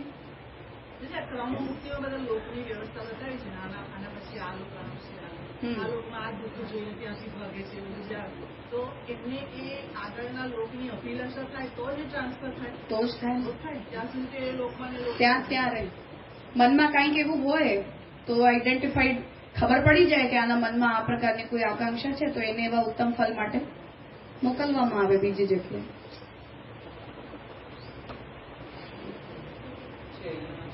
જેમ આપણે વ્રજને સાક્ષાત વૈકુંઠ કહીએ છીએ, પણ વ્રજવાસીઓને ના ઈચ્છા થઈ કે અમને તમારું લોક દેખાડો, તો ઠાકોરજી તમારી સામે જ છે, તમે એમની સાથે જ રહી રહ્યા છો, તો ઠાકોરજી તો આખા વૈકુંઠને લઈને અહીંયા પધાર્યા છે, તો પણ એમને એવું થયું ને કે તમે જ્યાં રહ્યો છો અમને જોવું છે.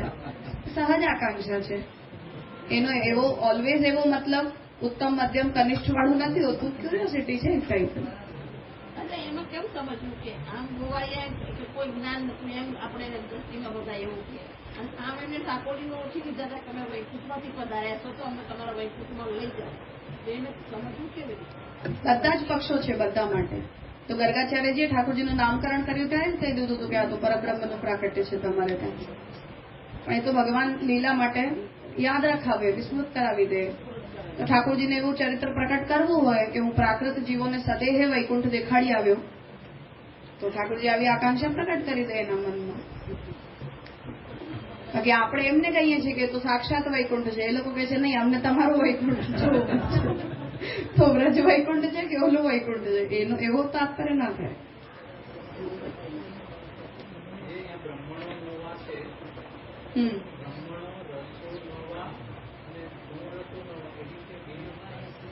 બ્રહ્મણો નો રસો નવા બંને પક્ષ છે. બ્રહ્મ જે છે એના રસની અનુભૂતિ જીવ કરવાની એની યોગ્યતા છે, નવા કે નથી, ઓપ્શનલ. ઓર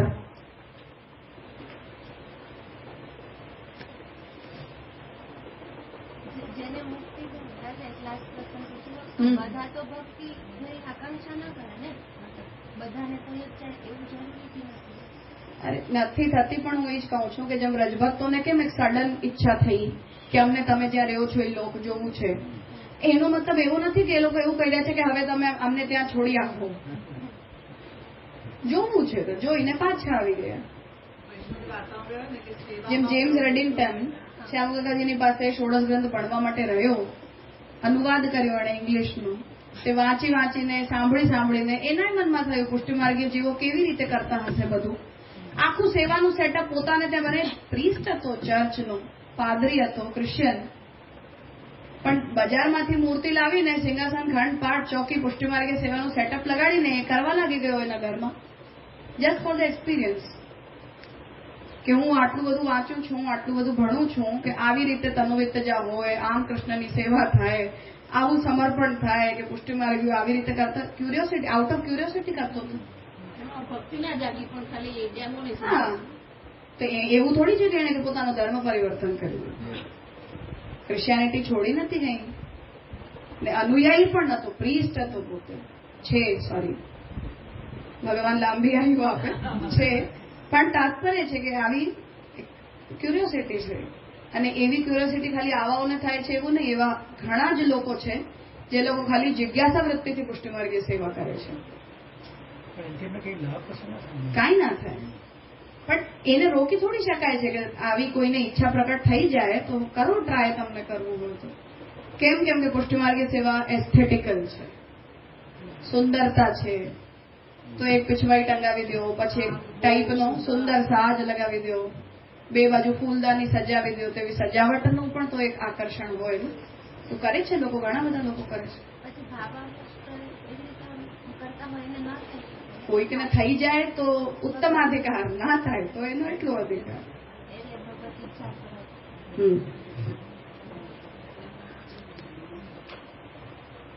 હવે અહીંયા જે પૂર્વ પક્ષમાં મુક્તૈ અપી અભિલષિતા એના ઉપર જે પૂર્વ પક્ષ પ્રસ્તુત કર્યો કે મુક્તૌ કામક્ષયાત. હવે આપણે એક એક પૂર્વ પક્ષ લઈએ છીએ અને એક એક પોર્શન ઉપર શ્યામગંગાજીની ટીકા કરતા જઈએ છીએ. તો પહેલું પુરુષોત્તમજીમાં પૂર્વ પક્ષનો પહેલો પોઈન્ટ, મુક્તૌ કામક્ષયાત. મુક્તિની અવસ્થામાં કામનો ક્ષય થતો હોવાને કારણે મુક્તોની અંદર કોઈ પ્રકારની અભિલાષા રહી ન જાય. અરે મૂળ પૂર્વ પક્ષનો પહેલો પોઈન્ટ તો જોઈ લઈએ. અરે કરીએ છીએ, આ જ પ્રોબ્લેમ છે બે ભેગું કરવાની. ના તારો હવે કીધું છે ને, હવે ટ્રાય કરે. ના એ જુઓ હવે કેવી રીતે થાય. ના ના હું મજાક નથી આવતી, જેન્યુઅનલી લેટ અસ ટ્રાય. એમાં શું ખરાબ છે? બપોર પછી ના લાગે તો નહીં કરીએ. તો પહેલો પૂર્વ પક્ષ જે છે એ છે કે મુક્તિ પ્રાપ્ત કરનારા જીવોને પણ ભક્તિ પ્રાપ્ત કરવાની આકાંક્ષા રહી જાય છે. જેના ઉપર પૂર્વ પક્ષે એવું કહ્યું કે મુક્તિની અંદર કામનો, ઈચ્છાઓનો ક્ષય થઈ જવાને કારણે કોઈ પ્રકારની આકાંક્ષા રહેવાની કોઈ સંભાવના હોતી જ નથી. એ પક્ષને હવે પુરુષોત્તમજી સમજાવી રહ્યા છે. યદા સર્વે પ્રલીયંતે કામાઃ યે અસ્ય હૃદિ સ્થિતાઃ અથ મર્ત્યો અમૃતો ભવતિ અત્ર બ્રહ્મ સમશ્નુતે. તો શ્રુતિના વચનથી પૂર્વ પક્ષી પોતાની વાતને સિદ્ધ કરવા માંગે છે કે શ્રુતિનું વચન છે કે યદા સર્વે પ્રલીયંતે, જે સમયે બધાનો ભગવાનમાં લય થઈ જાય છે, કામાઃ યે અસ્ય હૃદિ સ્થિતાઃ, એ અવસ્થામાં એના હૃદયની અંદર રહેલી જેટલી પણ કામનાઓ હોય છે એ બધી, અથ મર્ત્યો અમૃતો ભવતિ, તો એવા આપણે બધા જે મર્ત્ય જીવો છીએ જે પોતાના હૃદયની અંદર બધી કામનાઓને રાખે છે, પછી એ કામનાઓને પૂરી કરવાના ચક્રમાં લાગે છે અને પછી મર્ત્યતાને જ પ્રાપ્ત કરે છે, એવા બધા પણ ભગવાનમાં જ્યારે લય થાય છે ત્યારે અમૃત રૂપ બની જાય છે. અત્ર બ્રહ્મ સમશ્નુતે, અને એ સમયે એ લોકો બ્રહ્મનો અનુભવ કરે છે. આ શ્રુતિનું વચન છે. એનાથી કહી રહ્યા છે કે ઇતિ યાવત કામ પ્રલયે, કામ જે છે એ ત્યાં સુધી રહે છે જ્યાં સુધી પ્રલય થાય છે. અમૃતત્વ શ્રાવણેન, અને એ સમયે જ્યારે આપણે આ વચન દ્વારા કે આપણા બધા કામનાઓ ખતમ થઈ જાય, આપણું ભગવાનમાં જ્યારે લય થઈ જાય ત્યારે એ પ્રકારની અમૃતતાને આપણે પ્રાપ્ત કરશું એવું જ્યારે આપણે સાંભળીએ ત્યારે મુક્તાત્માનામ તદ અભાવ બોધનાથ, એ સમયે મુક્તિ પ્રાપ્ત કરનારી જીવાત્માઓને અભાવ ફીલ થાય છે. ભક્ત્યભિલાષા ભાવબોધનાથ, કેમ કે એમને ભક્તિ ભાવની અભિલાષા પ્રકટ થાય છે. સતી અભિલાષે મુક્તત્વસ્યૈવ અસંભવાત, પણ પ્રોબ્લેમ એ છે, આવું આપણે કહેવા માંગી રહ્યા હતા, એના ઉપર પૂર્વ પક્ષી કહી રહ્યો છે કે સતી અભિલાષે, પણ જો તમારી અંદર કોઈ પણ પ્રકારની અભિલાષા જાગી, કેવી પણ, ભલે ને ભક્તિ પ્રાપ્ત કરવાની કેમ ના જાગી, કોઈ પણ પ્રકારની જો અભિલાષા જાગી તો મુક્તત્વસ્યૈવ અસંભવાત, તો તમારી મુક્તતા જ પોસિબલ નથી, અસંભવિત છે. આ પહેલો પૂર્વ પક્ષ છે. ઠીક છે? હા.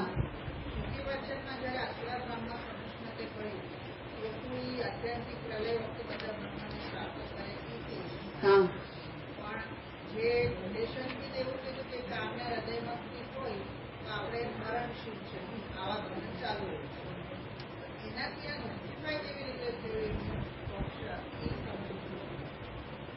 પૂર્વ પક્ષી આ વચન યુઝ કરીને એવું કહેવા માંગે છે કે શ્રુતિ અહીંયા એ કહી રહી છે કે જ્યારે આપણો ભગવાનની અંદર લય થાય, જે અમૃતત્વને પ્રાપ્ત કરે, એ પોતાના હૃદયમાં રહેલી બધી કામનાઓને ખતમ કરીને પ્રાપ્ત કરે.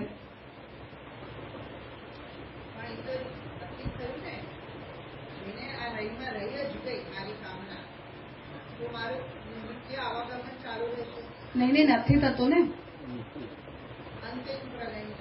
પ્રલયની વાત જ નથી.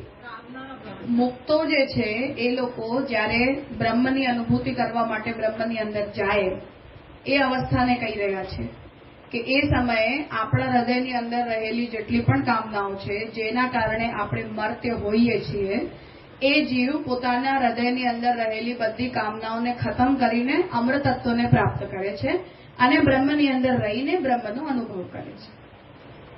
એટલે આત્યંતિક પ્રલય એવી બધી વાત નથી, પોતાના પ્રલયની વાત. પર્સનલ પ્રલય. એટલે મુખ્ય અહીંયા એમ કહેવા માંગે છે ને કે ભક્તિ જેવી એક અભિલાષા તો બાકી રહી ગઈ ને, તો મુક્તિ સંભોગી છે. તમે જેવું કહો છો એવું પોસિબલ નથી.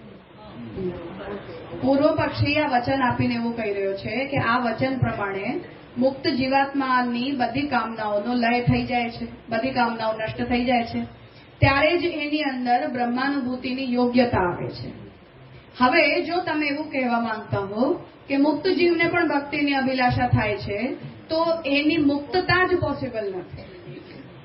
તો સતી અભિલાષે જો એની અંદર એ પ્રકારની અભિલાષા રહી જતી હોય તો એને એની મુક્તિ જ થિયરેટિકલી પોસિબલ નથી. એ મુક્ત થઈ જ ના શકે. હવે મુક્તને અભિલાષા થશે આવું તો બોલવાનો કોઈ પ્રશ્ન જ નથી. તો અભિલાષા રે ત્યાં સુધી મુક્ત જ ન કહેવાય. એટલે મુક્તને અભિલાષા થઈ શકે આવો વચન યુઝ જ ના થાય કોઈ દિવસ. એ કહી રહ્યો છે કોઈ પક્ષ.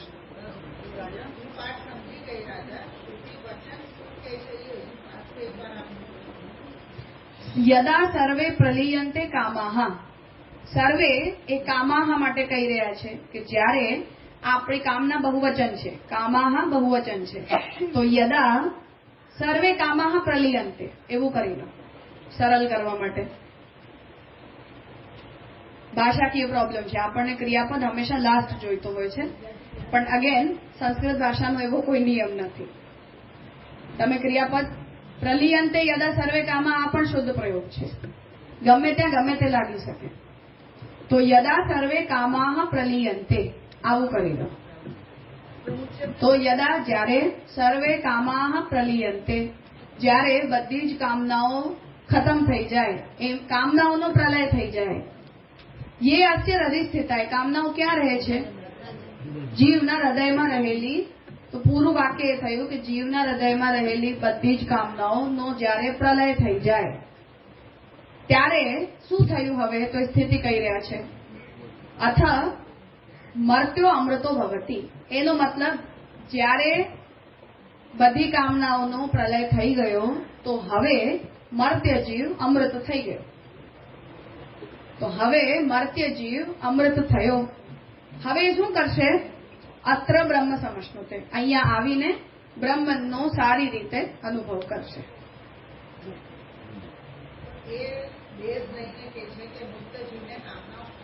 હોઈ જ ના શકે.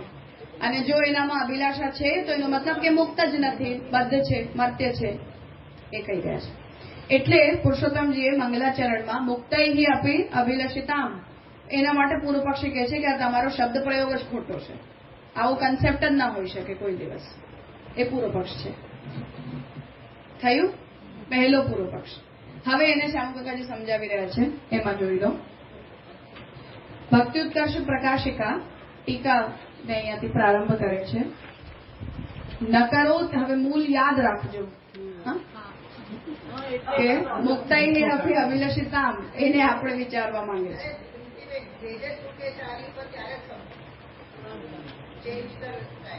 હા હા સાથે સાથે મને કોઈ સમસ્યા નથી. નકારોતી અસત કિંચિત જે ક્યારે પણ કંઈ અસત કરી જ ન શકે.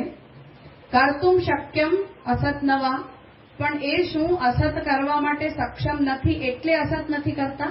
ભગવાન માટે કહી રહ્યા છે કે નકરોતી અસત કિંચિત ભગવાન ક્યારે પણ કંઈ પણ અસત નથી કરતા. પણ કર્તુમ શક્યમ અસત નવા પણ શું એ અસત કરવા માટે સક્ષમ નથી?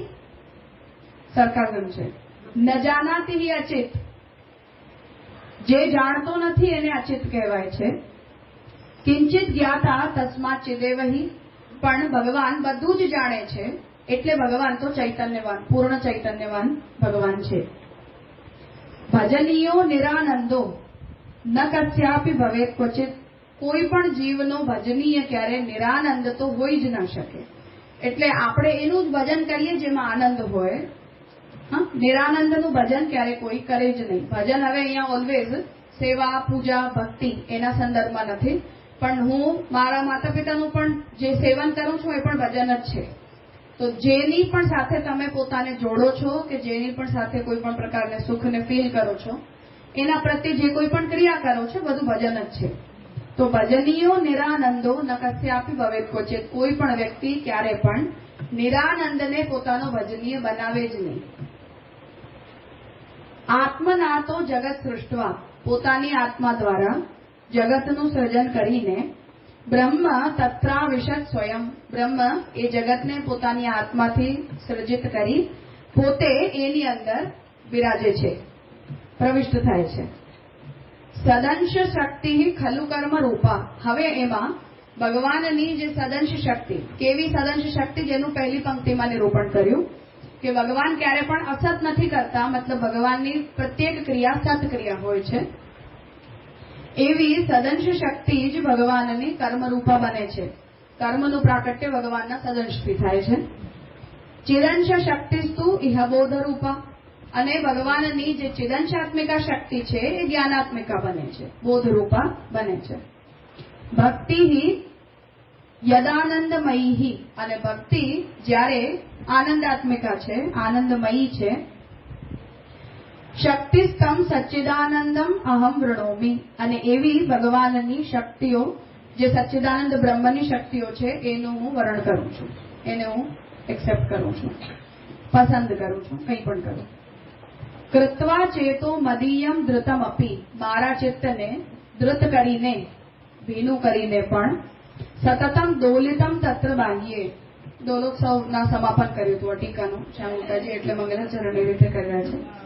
કૃત્વા ચેતો મદીયમ ધૃતમ અપી. મારા ચિત્તને ધૃત કર્યા પછી પણ, ભીનું કર્યા પછી પણ સતતમ દોલિતમ તત્ર બાહ્યે. તો આંતર દોલિત કર્યા પછી પણ ભગવાન બાહ્ય હલવું ચલવું દોલન કરવું એ ભગવાન કન્ટિન્યુ રાખે છે.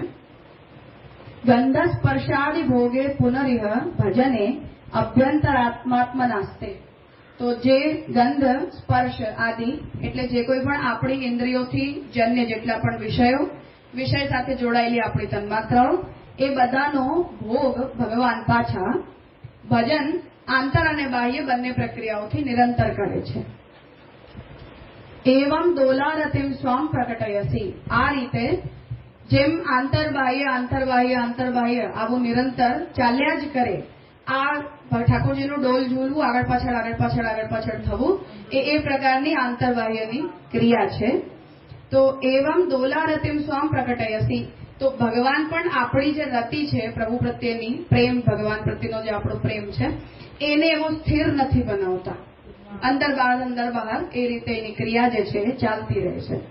તો એવમ દોલારતિમ સ્વામ પ્રકટયસી. તો ભગવાન જ્યારે એ પ્રકારની રતિ, આંતરબાહ્યની નિરંતર પ્રક્રિયાવાળી રતિ જ્યારે ભગવાન પ્રકટ કરશે, તદા યાચિતમ મે શૃણુત્વમ.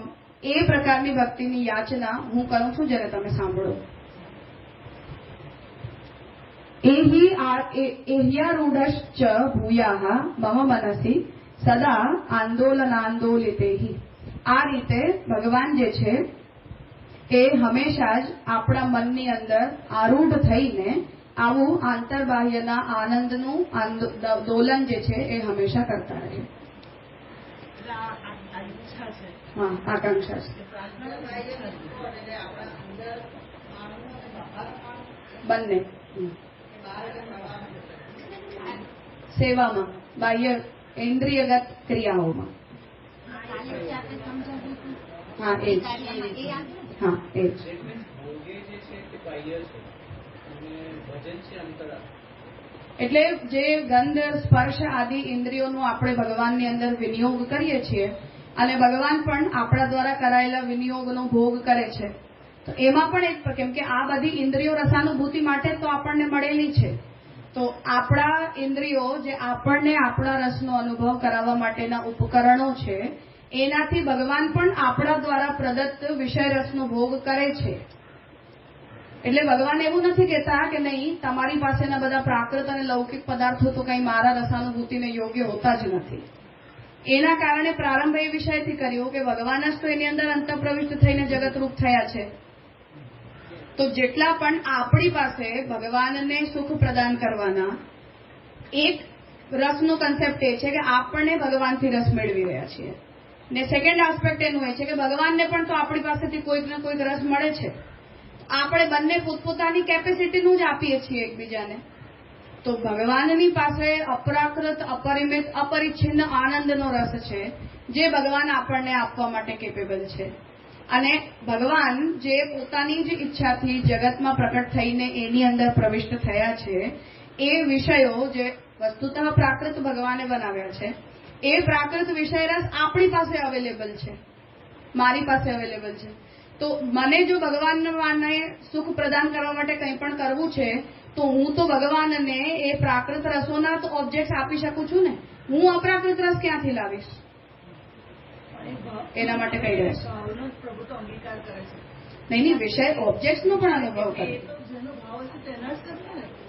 તાત્પર્ય અહીંયા એ છે, એટલે જે વિષયને શાંગોકાજી શરૂ એ બ્રહ્માત્મક બુદ્ધિથી કર્યું કે જ્યારે આપણે એવું કહી રહ્યા છીએ કે ભગવાનની ક્રિયાશક્તિ, જ્ઞાન શક્તિ અને આનંદ શક્તિ કર્મ માર્ગ, જ્ઞાન માર્ગ અને ભક્તિ માર્ગના રૂપમાં પ્રકટ થાય છે.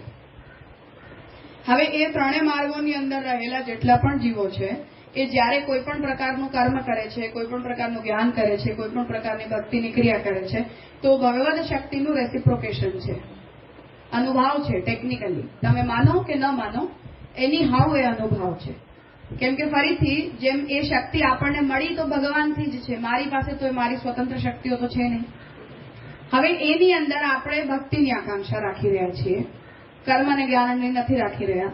તો જ્યારે એ આનંદ ધર્મ ભૂતા ભક્તિની આકાંક્ષા આપણે રાખી રહ્યા છીએ કે એનો જ્યારે ઉપયોગ આપણે પોતે કરી રહ્યા છીએ, એ સમયે ભગવાન પાસેથી પણ આપણને ભલે માત્રાત્મક મળતું હોય, અત્યારે પૂર્ણ ન મળે ત્યાં સુધી, તો કોઈક રસ આપણને ભગવાન તરફથી મળે છે અને આપણે પણ ભગવાનને તો કંઈક રસ આપવાનો પ્રયાસ કરીએ છીએ.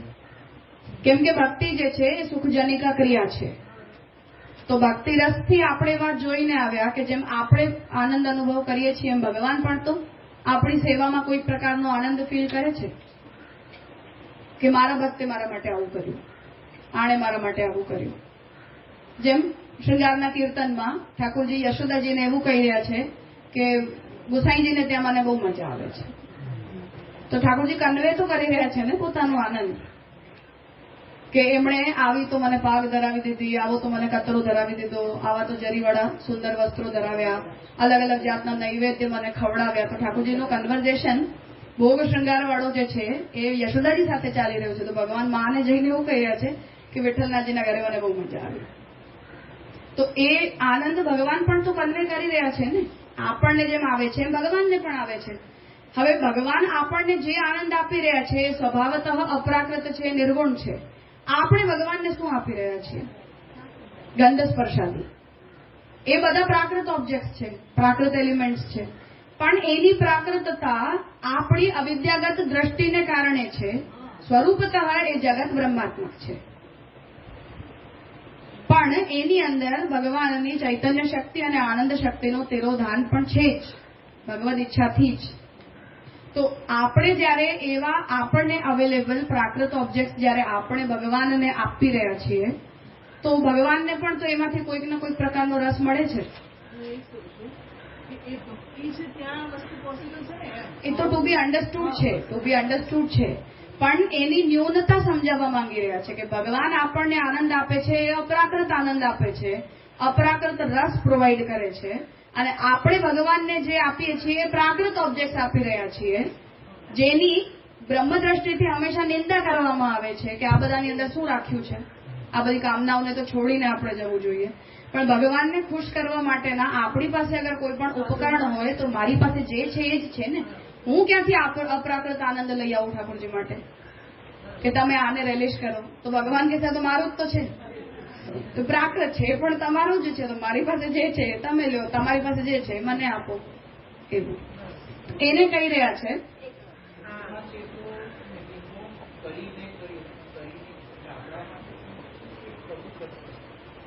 ભગવાન કર્યું છે, કરી ચૂક્યા છે, દ્રુત કરીને.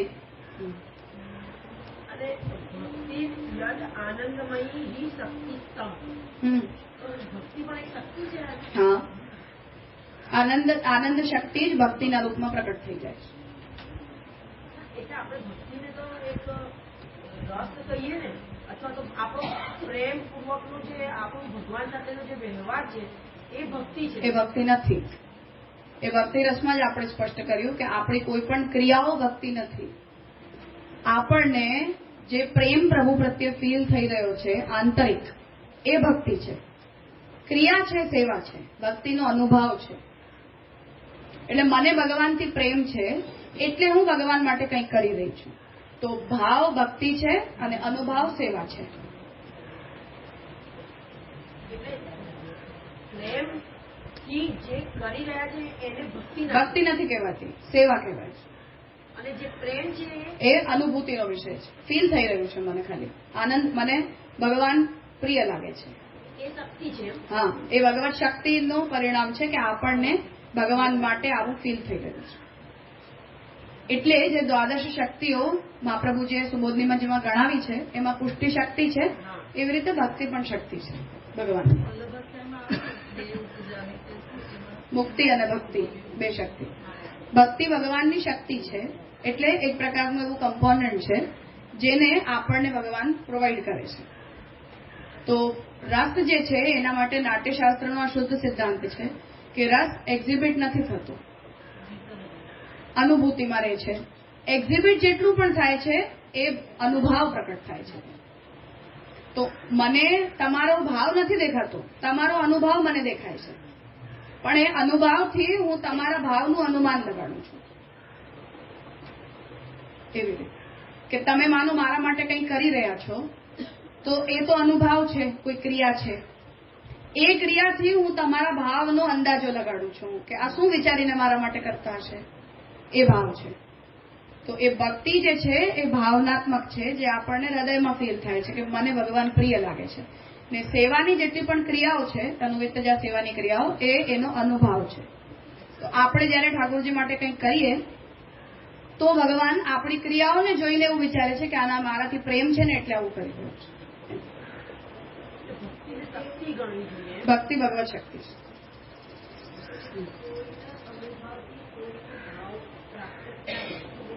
પ્રાપ્ત ના થાય, અઝ્યુમ, અનુમાન થાય, એનું અનુમાન થાય. અનુમાન થાય. મને કેમ ખબર પડે તમારો ભાવ કેવો છે? હા, એ ભક્તિથી પછી ભગવત પ્રાપ્તિ કરવા. ભગવાને આપણું વરણ કર્યું તો એ પોતાની શક્તિ આપણને આપી.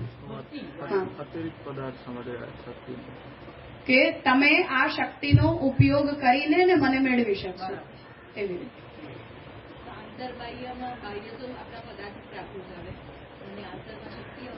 નહીં, આપણા મન, બુદ્ધિ, ચિત્ત, અહંકાર, ઇન્દ્રિયો, ભાવના કરવા માટેના ઉપકરણો, ઇન્સ્ટ્રુમેન્ટ્સ, એ પણ તો પ્રાકૃત જ છે ને બધા. એ જે જેટલા પણ કમ્પોનન્ટ્સ છે, ઇન્સ્ટ્રુમેન્ટ્સ છે, જેનાથી આપણે કોઈ પ્રકારનો ભાવ કરી રહ્યા છીએ, એ પણ તો પ્રાકૃત જ છે ને પોતાના. એ બાહ્ય છે. સ્ત્રી ભાવ અને ભાવ જયારે પ્રગટ થાય ત્યારે તો પછી એ બધું લૌકિક કાંઈ નહીં રહે, ત્યારે તો અલૌકિકતા જ પ્રાપ્ત થાય. લૌકિક અને અલૌકિક પણ ભાવભેદથી જ હોય છે. વસ્તુતઃ કાંઈ લૌકિક કે કાંઈ અલૌકિક હોતું જ નથી.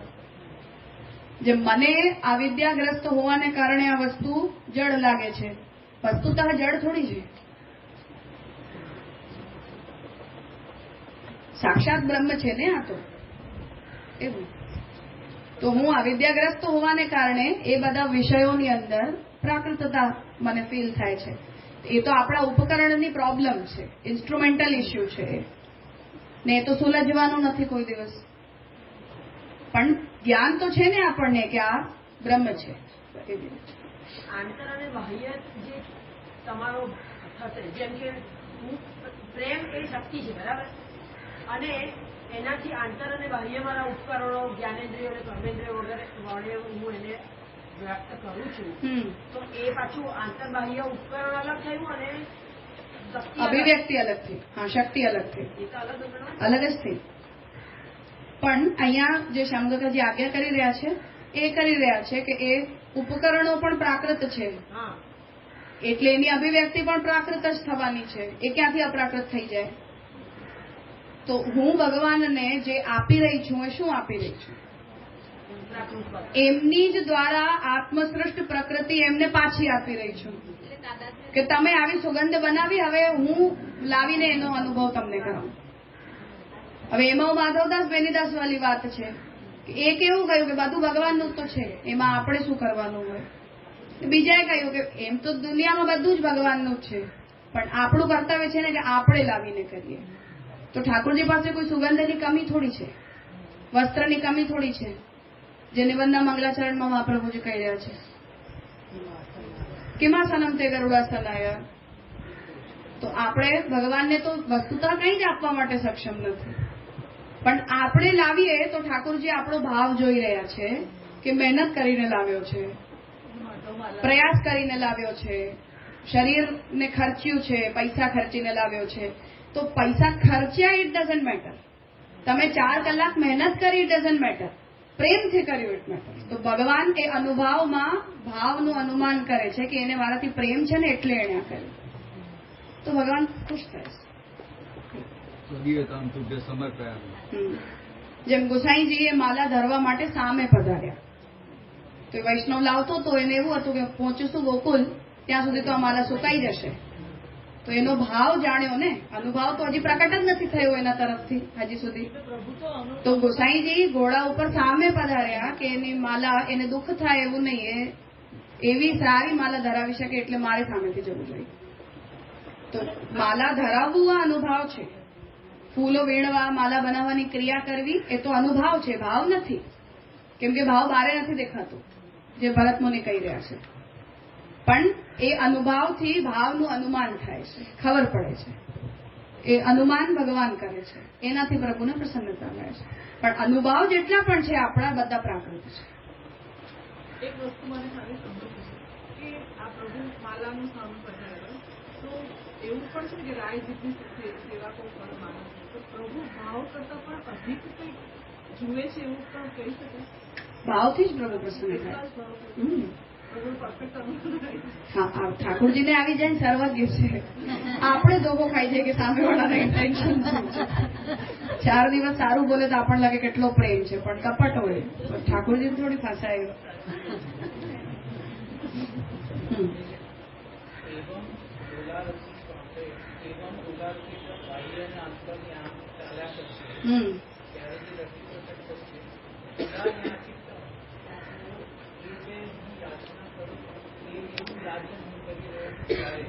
હા, એટલે ભગવાન આવું આંતરબાહ્યનું દોલન જયારે કરી રહ્યા છે ત્યારે હું તમારી પાસેથી મારા આંતર હૃદયમાં અને મારા બાહ્ય દેશમાં આનંદનું આવું જ દોલન તમે કરતા રહો એવી યાચના કરું છું. ઠાકોરજી જયારે ડોલ ઝૂલી રહ્યા છે એ સમય.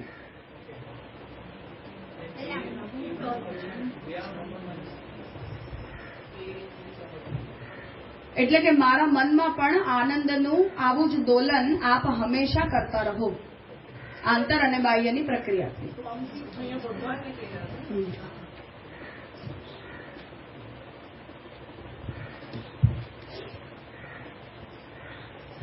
તો હવે ટીકા પ્રારંભ કરી રહ્યા છે. અથ શ્રીમદ પુરુષોત્તમાઃ પુષ્ટિ ભક્તે અનિતર સાધારણોત્કર્ષમ પ્રતિપાદયિતુમ. હવે શ્રી પુરુષોત્તમજી પુષ્ટિ ભક્તિમાં બીજાઓથી અલગ એવો અસાધારણ ઉત્કર્ષ જે છે એનું પ્રતિપાદન કરવા માટે મંગલાચરણે તામ પંચધા સ્તુવંતી, મંગલાચરણમાં એ પ્રકારની હરિભક્તિને 5 પ્રકારે એ હરિભક્તિની સ્તુતિ કરી રહ્યા છે. મુક્તૈ અપી ઇત્યાદિના, એટલે મંગલાચરણમાં એ ભગવાન પુરુષોત્તમજીએ આ રીતે હરિભક્તિનું ઉત્પાદન કર્યું છે.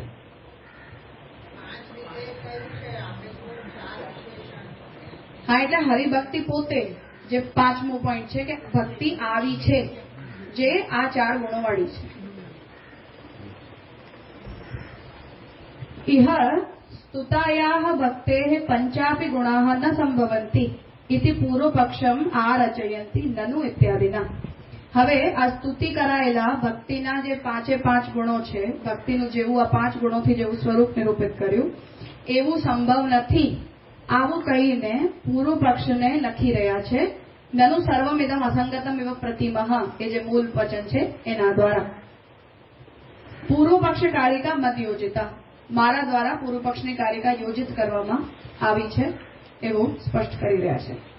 હવે એમાં જે પહેલો પૂર્વ પક્ષ છે મુક્તૌ કામક્ષયાત, એને ટીકાની અંદર હવે લઈ રહ્યા છે. ઉપર જે આ ક ખ ગ ગ લખ્યા છે એનાથી પોઈન્ટ્સ ઓળખાશે, એટલે એને ધ્યાનમાં લેશો તો કયો ટેક્સ્ટ કોના માટે ચાલી રહ્યું છે એમાં કન્ફ્યુઝન નહીં થાય.